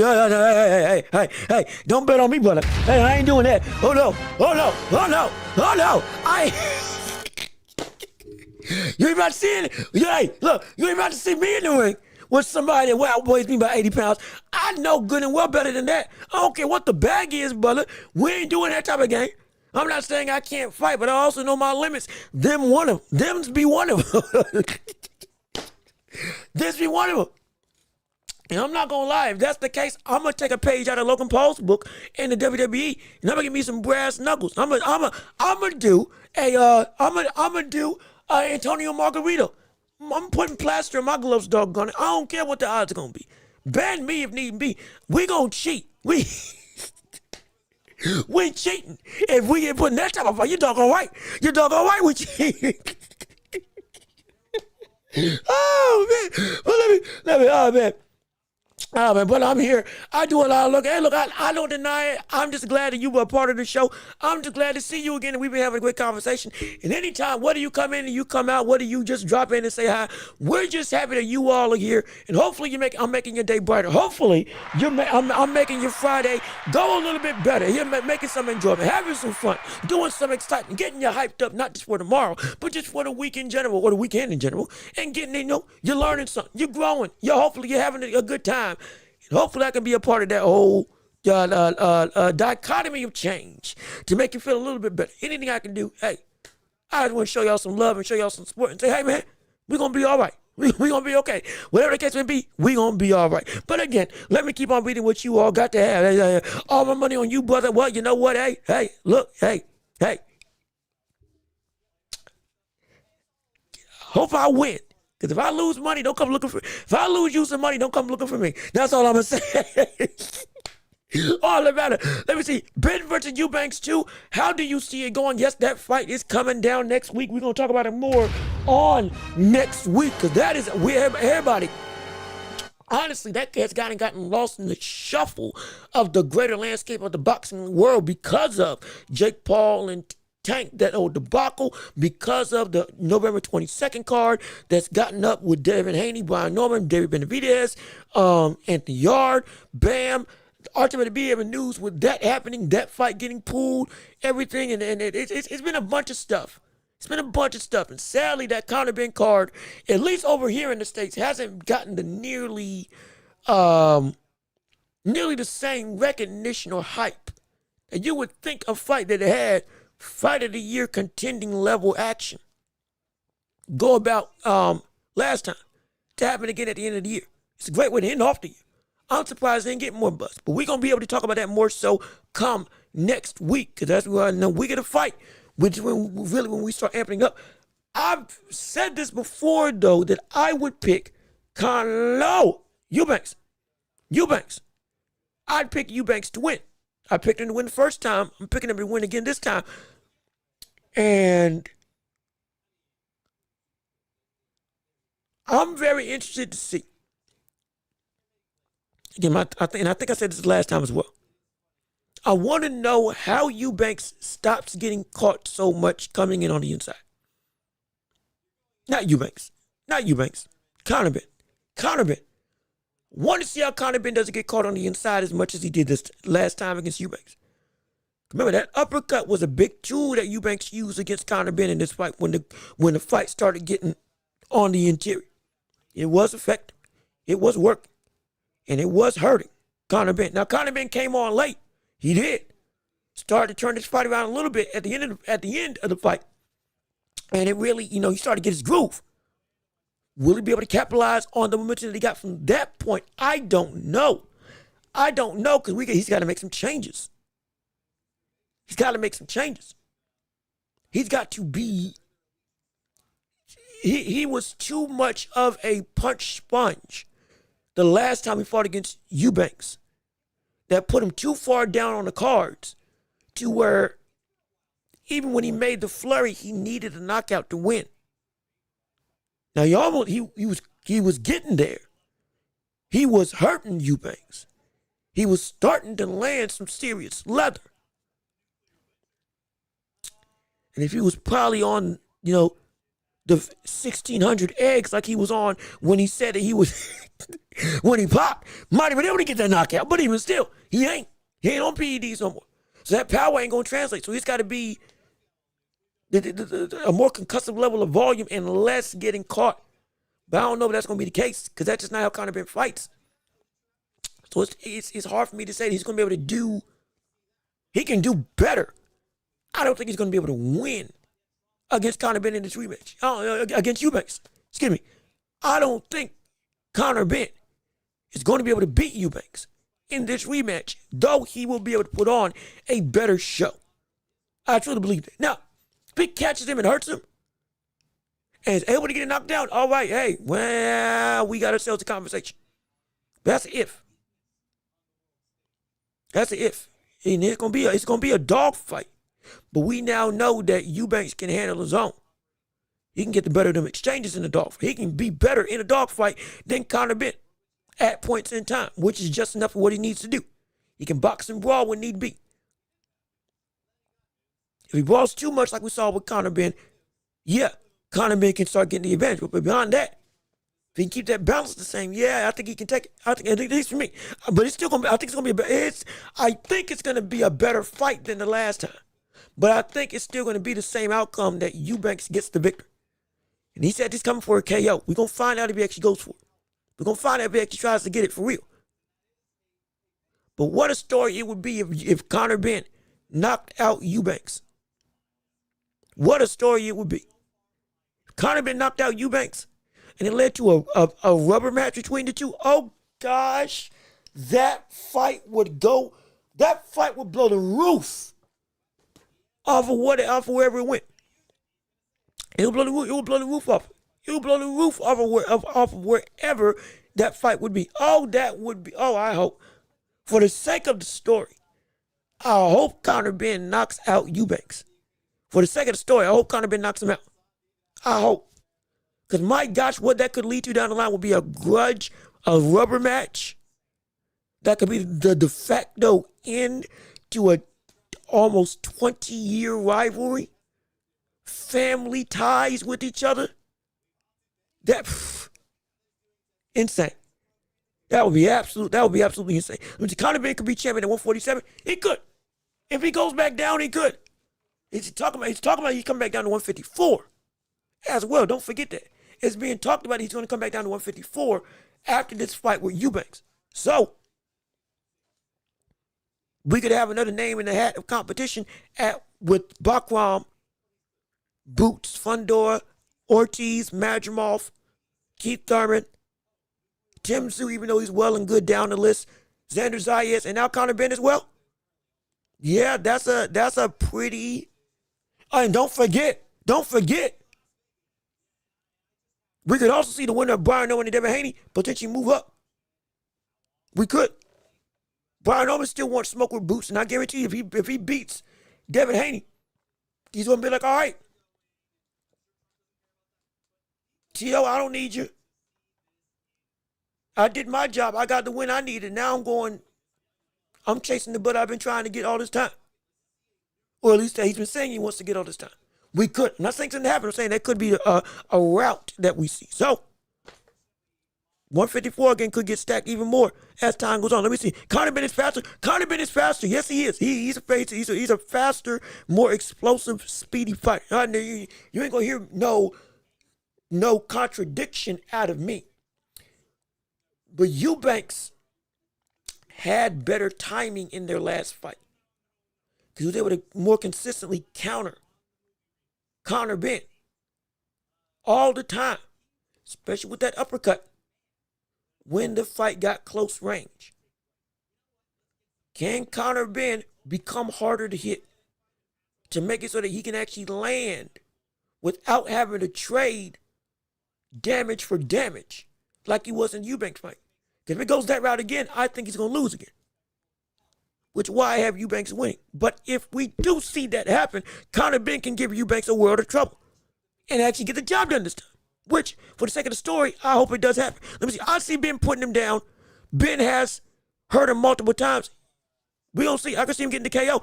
Like I said, we will break this fight down in detail come next week. I guarantee you that. But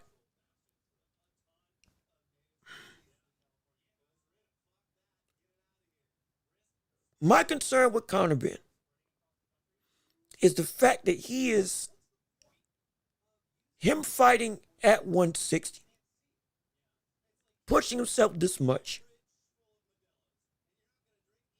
It might be that he just can't get the job done like he needs to at this weight class. It might just be. Not because he can't win. Not because he ain't good enough.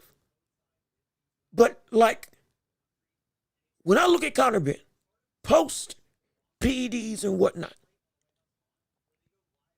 the best version of him was at 154 and below. Him at 140, at middleweight,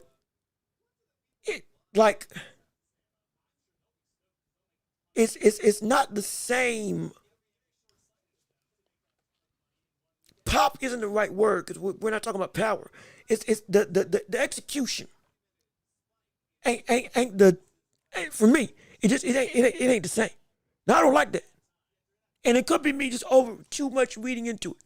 It could very well be me overanalyzing this. Absolutely, because again, he put on a cracking display when he fought him the first time. So he showed, okay, he can belong against Eubanks at 160. I might be reading into it too much. I'll say that absolutely. I'll raise my hand at that if I'm the culprit. But I don't know. It's just something just isn't. There's an answer I'm looking for Conor Ben to get this victory. And I just can't see it like I want to see it when I'm looking at these two fight against each other. Though I knew the success that he had in this fight with Conor Ben. Because the issue is, he called him, he rocked him, but he just couldn't get it done. Ben had good head, yeah, he has good head movement. He made him miss. He did all that stuff, but even still, he couldn't get it done. When the instances of he had him, but then he wasn't able to capitalize like he necessarily needed to. That extra oomph when he gets Eubanks hurt to put him down. I don't know if he can do it at 160. Because again, he needed a knockout. And he had Eubanks hurt. He did. He really did. And every time he did, Eubanks was able to still survive and get back to, okay, I'm a do what I do now. Catch and counter. Win exchanges.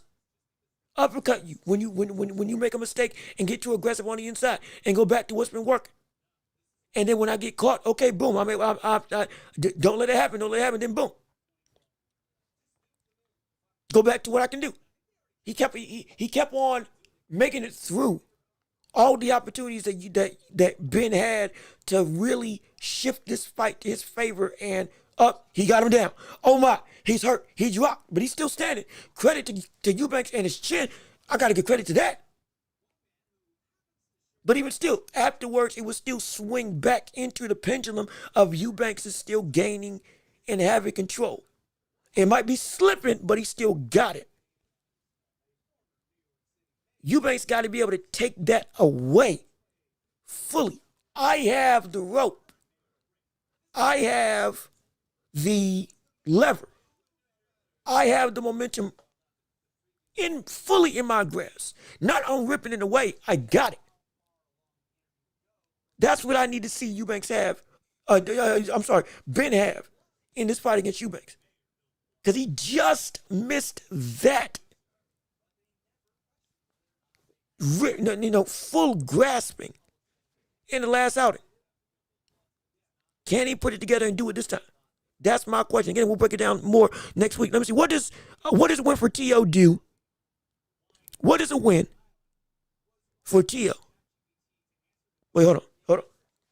What does a win do what does a win for T.O. do over Shakur? Okay, my bad. I kept reading it out of whack. What does a win for T.O. do over Shakur? Well,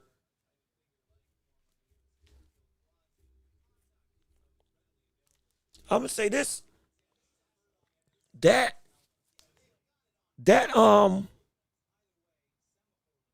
is a lot. That is a lot. That is a whole bunch. That is a whole bunch. If you can say that T.O.'s in the bottom half of the pound for pound, and T.O. is outside of the top 10. Because again, the Transnational Boxing Ranking Board got him ranked, I think, like 9th. Some people have T.O. not ranked at all.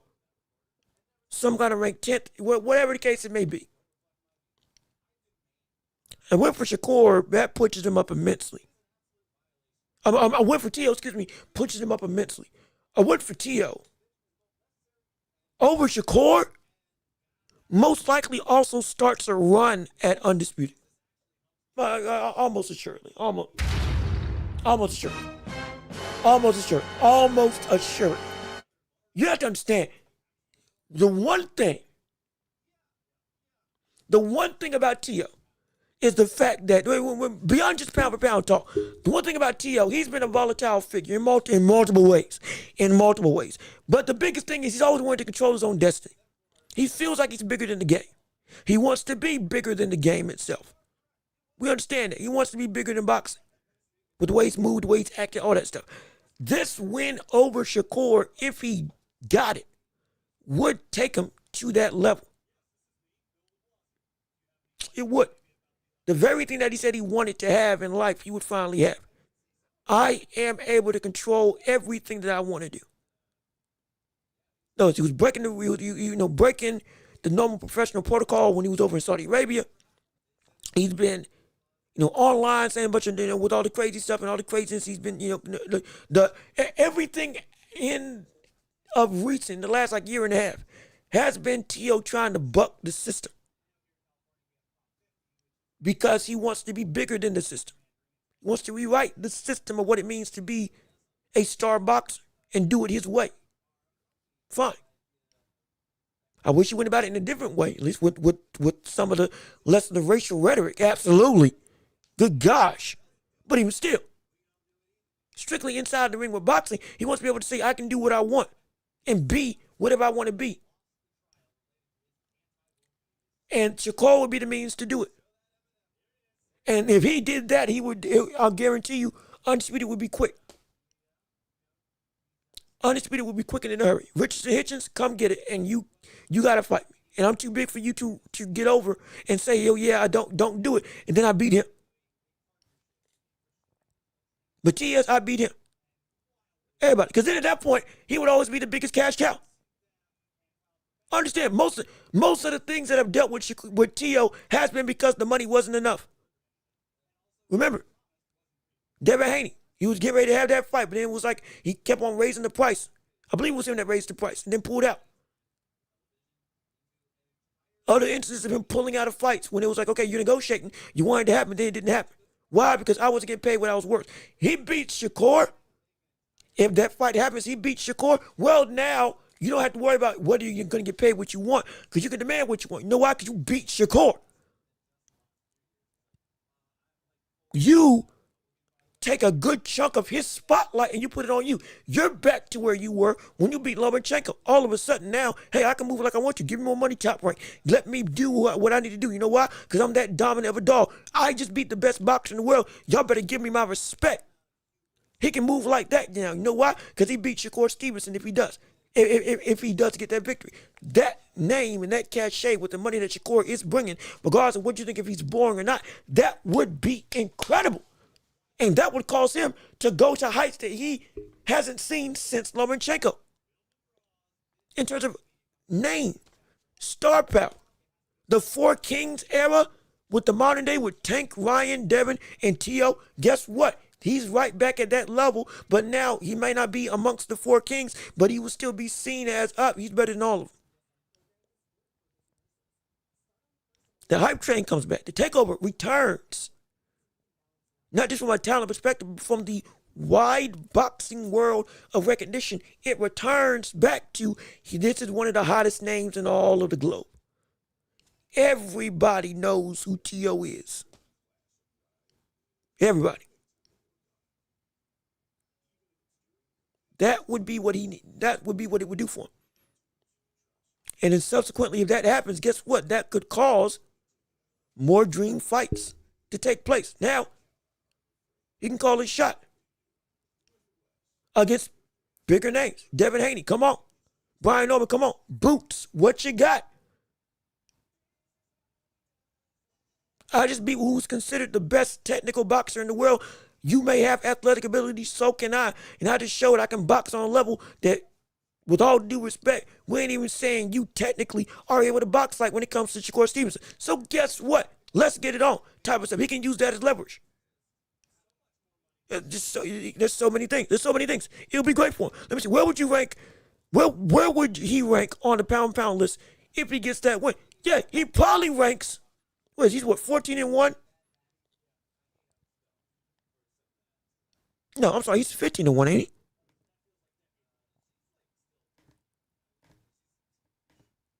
Is he 14 or 15-1? 14-1. Yeah. No, I'm sorry. Not 14-1. I'm thinking doggone.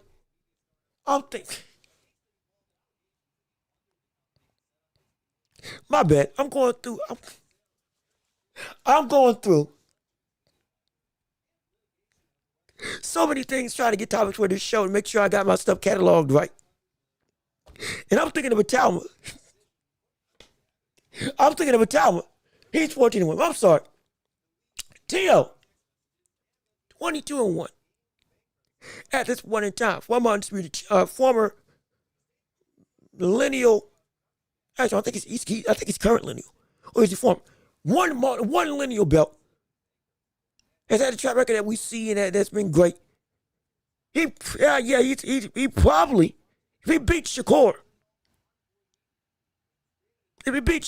he ranks above Shakur. And so probably ninth. Probably ninth or 10th, because he would replace where Shakur would be at.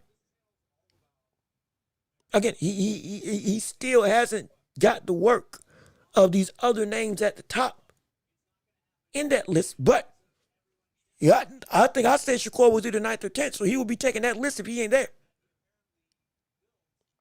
If you want to say that he gets above Canelo at 8th, if he beats Shakur Stevenson and Canelo drops down to 9th,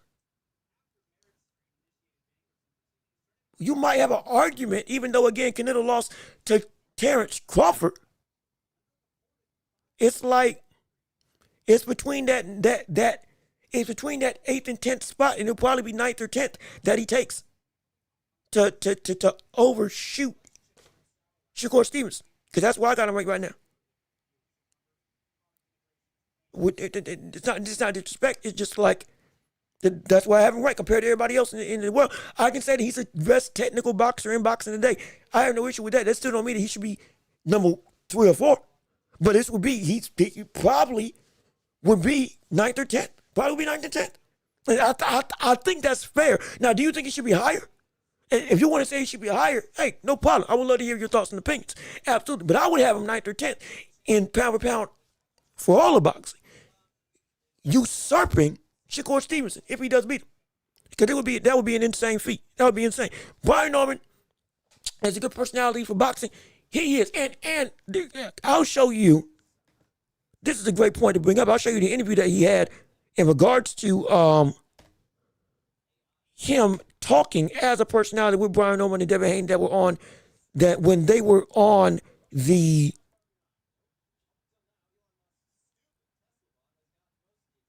what was it? It's like the table face off.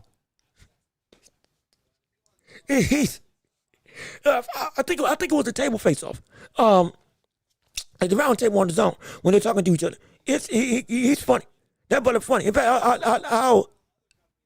I can't play the full face off, but I can play like tidbits if I can find it. Somebody's got it posted. So in fact, actually, here's if we want to talk about the personality, he's got two sides to him that I think because he's similar to his dad from the standpoint of how he goes about talking and like, hey, yo, if I'm brash, I'ma say it and I ain't ashamed of it. He's able to let that shine, but he still got that dogged mentality that we see with the likes of Terrence Crawford and others. Not saying he is Terrence Crawford, but from the way that he thinks, he shows that more fervently than we've seen with some other fighters in today's game. But it's funny. Because like I said, you'll see this right here. You'll see an interview with him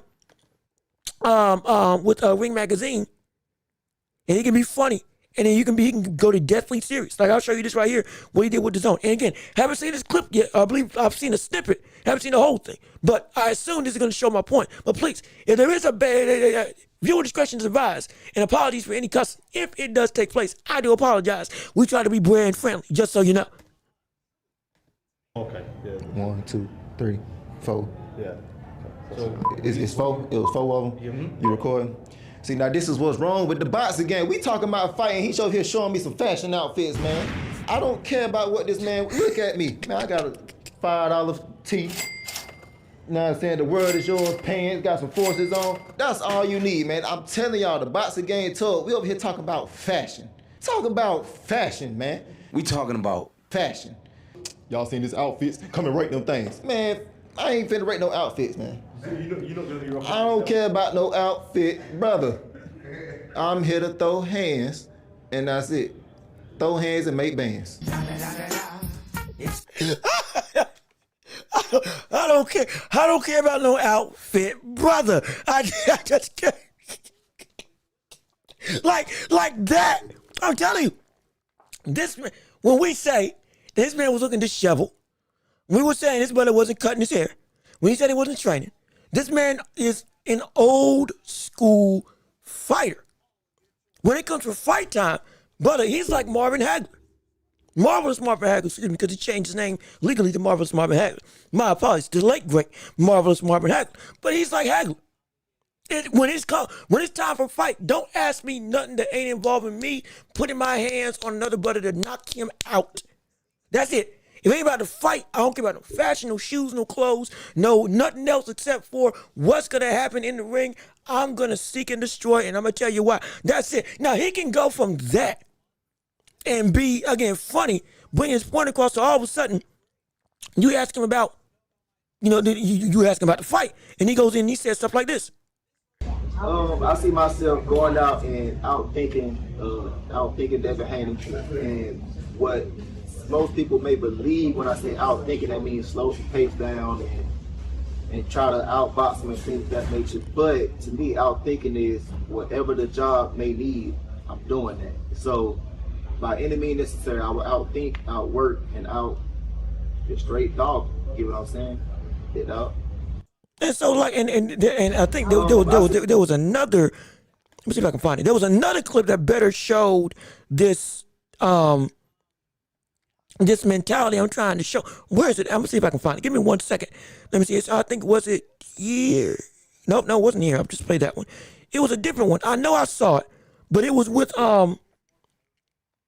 essentially, for lack of a better term, I'll say it for the time being while I'm searching. Devin Haney, or he was asked about it in the same interview in the gym with Bill Haney, with him fighting against Devin Haney, talking about how when he goes about this fight, beyond just the mental aspect of outthinking him, with like, oh yeah, I'm a outsmart and all that stuff. Yeah, that's all well and good. He was also saying that when he goes through the mental aspect of this game is 90% mental. Oh, while I'm saying that also, as a quick side note, when it comes to him getting knocked down, hey, y'all were right. As I was searching, I came across this clip. It happened. Yep. Y'all were right. Hey.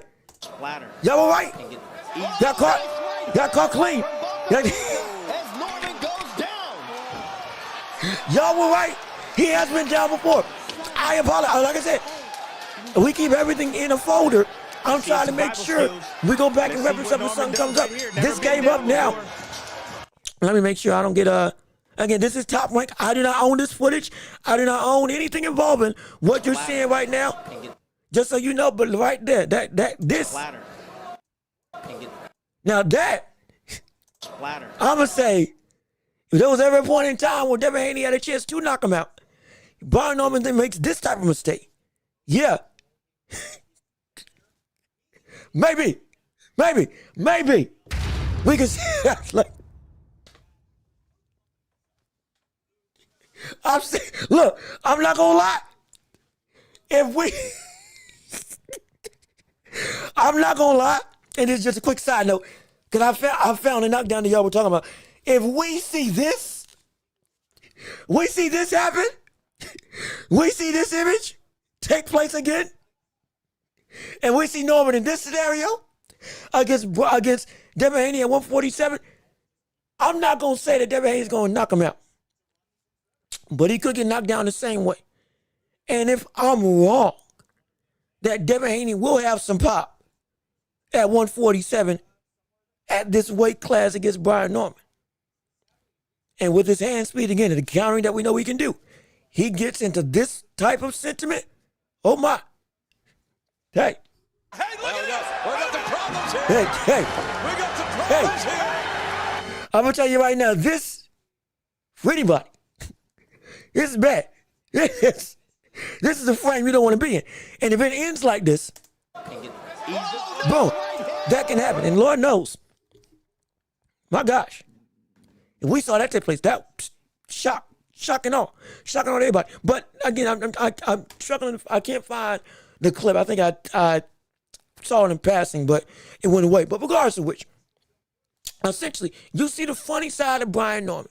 He's hilarious. He can be, no nonsense, but also like he does it in a fashion. It's like, it's humorous. We love it. That same vein, this brother could come in and talk like he was talking against Devin Haney when he was asked by reporters about further encapsulating the mental aspect of it. He said, paraphrasing, but you can go find this interview. I believe it's somewhere. I think on Fight Hub TV or somewhere amongst social media. But he has said, paraphrasing, of course, when it comes to outthinking Devin Haney, further talking about this video I just showed you, it's not just about in the ring. They're trying to make me say I've never been at this level. I've never been, I can gas out at the end of the fight. I'm going to get tired trying to run around him. You haven't fought somebody like me before. It's going to be a bad situation where you haven't dealt with this level of talent. You've never been on this type of stage with this type of opponent, with this type of grandeur. There's a whole bunch that you ain't ready for, that you think you're ready for when you come to play with the big leagues. And he said, this is why I say this game is 90% mental. Mentally, I'm not just fortified in my knowledge of the game. I'm fortified in my confidence in myself. Yeah, I haven't been here before. Yes, I haven't been at this level before. But also, I believe in myself. I know I'm that good. And I also know there ain't nothing you're going to be able to say. And there's no spotlight too big to push me off of that pedestal of understanding I know there's a job to do and I'm going to do it. And there ain't nothing you can do to stop me from doing it. That's what I know. And I don't care what Bill Haney says. I don't care what Devin Haney says. I don't care what the other fans or you reporters may say. It doesn't matter. I'm right up here. And because I know I'm right up here, I don't care what the situation is. Because this game is about who's gonna win. And it's gonna be me. I'ma outthink them, I'ma outwork them, and I'ma just outdog them. Because I'm just that good. You dig? As he ended off the thing. But again, paraphrase. Outside of the you dig part. He did say that, I believe. But even still, that's what he was saying. That type of thinking is an old school level. Everything's no nonsense. It doesn't matter what I do. It matters what I do. No matter what I do outside of the ring. It don't matter about the fashion. No matter about the pomp and circumstance, the pizzazz of it all. The only thing that matters is when I get to this ring, I got to hurt you. I got to put you out. Period. Don't matter what else comes my way. It don't matter who you are, because I got to work with, and that's all that matters. That is a level of thinking that we ain't seen in a mighty long time. That's a level of thinking that we ain't seen in a hot minute when it comes to what you propagate. We talk about fear when it came to Sonny Liston and George Foreman, who mastered the art of fear, learning from Sonny Liston. Who again, another master with Mike Tyson. Fear and respect can both go hand in hand and also be separate entirely. If you can be respected but not feared. You can be feared but not respected. But if you can have both, it's incredible. And when you do have both, you are seen as a figure that you got to be tentative to talk about when they're not in the room.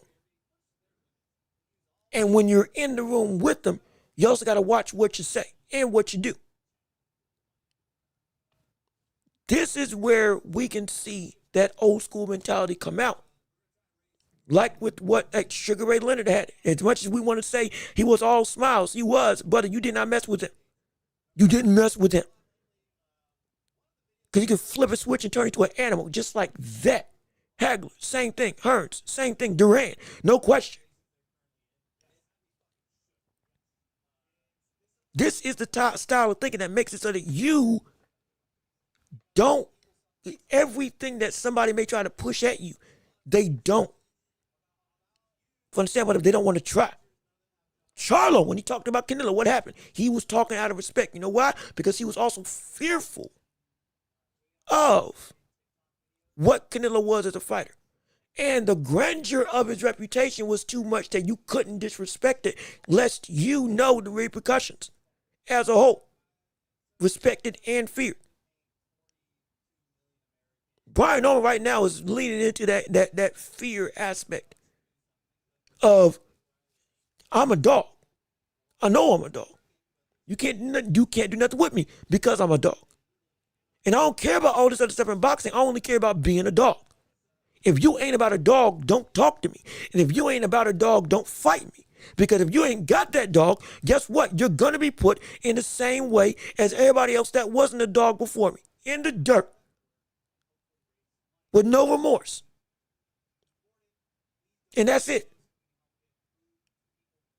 And at some point in time, people got to understand that this ain't a show. This ain't a joke. I'm not saying Devin Haney ain't serious. I'm not saying anybody else ain't serious.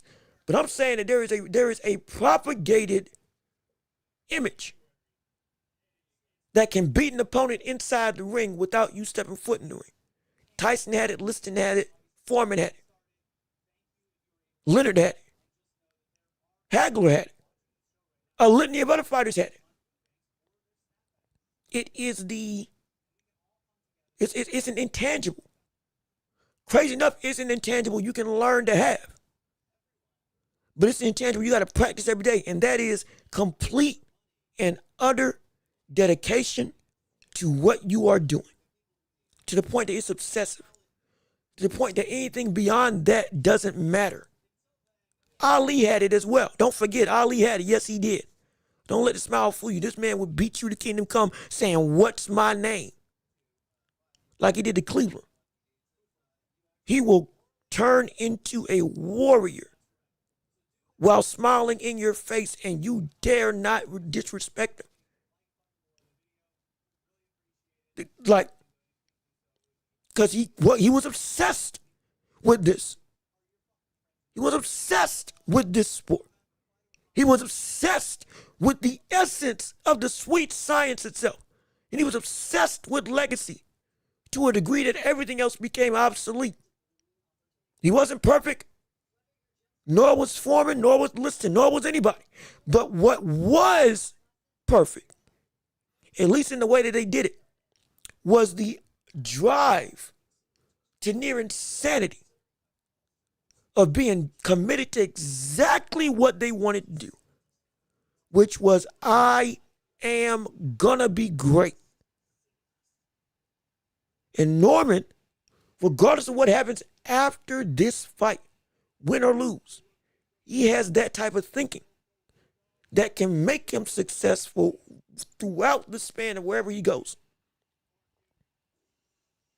Because it's a mindset that is, you can be born with it and you can learn it, but it's tough to learn it. But once you get it and you keep on practicing it, man, it makes you something different. It makes you something different. It makes you something different. And let me see, Brian Norman could be the next face of American boxing. He could be one of them. Him, Abdullah Mason, Floyd Schofield, he could be one of them. He could definitely be one of them. He could absolutely be one of them. And if he keeps on fighting and doing great, he could be something that is even head and shoulders above the rest.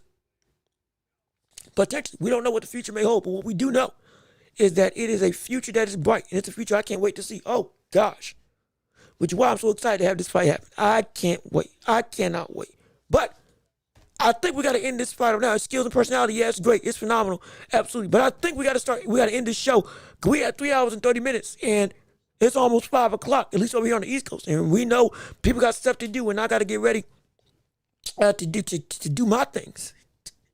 If y'all want to have me stream tomorrow, I got to have my voice ready today. If we're gonna call Lubin and Ortiz, hey, we gotta make sure I'm prepped and ready. Absolutely. But again, with all that being said, we'll put out a poll to make sure y'all want to actually have the stream done for tomorrow for the fight.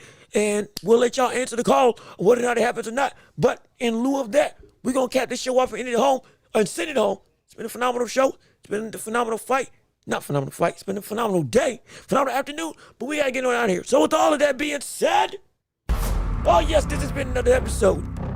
Excuse me, this has been another episode. Love to watch it for with me, your host, Jean-Luc Welch. Thank you all for tuning in and listening to the show. We appreciate all your support, all of your love, all of your fandom. We love this is a great interaction, phenomenal show as a whole. Going through talking about the world of boxing and just everything involving the fights coming up and down the line. It's been great. Be sure to tune in tomorrow for Ortiz versus Lubin. We're gonna put out a poll on whether or not y'all want me to live stream that fight for y'all to call and hear on this channel. Absolutely be sure to rate us 5 stars on every podcasting platform. If you haven't already, leave a like on the stream before you get out of here. Comment thoughts and opinions of what you liked or didn't like about the channel.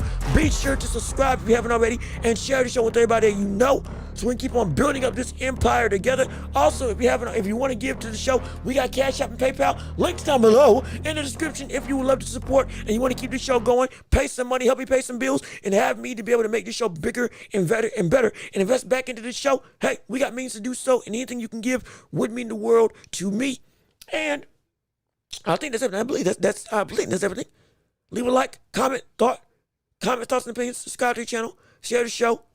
Podcast is gonna be available right after this, at the probably like an hour or two to be able for y'all to listen, and it might be a little bit longer depending on the rendering. For y'all to listen and enjoy with the show. For the top commenters, pound for pound commenters on this show, pound for pound number 5, Dub Wingside. Number 4, Business and Groovy. Number 3, Deborah Buckles, or in this case, Justin, who I know is behind the screen listening to us. Number 2 is Fredo, and number 1 for the pound for pound best chatter on the show today, Amin Rhoda. Yes, indeed. Thank you so much for chatting. Congratulations.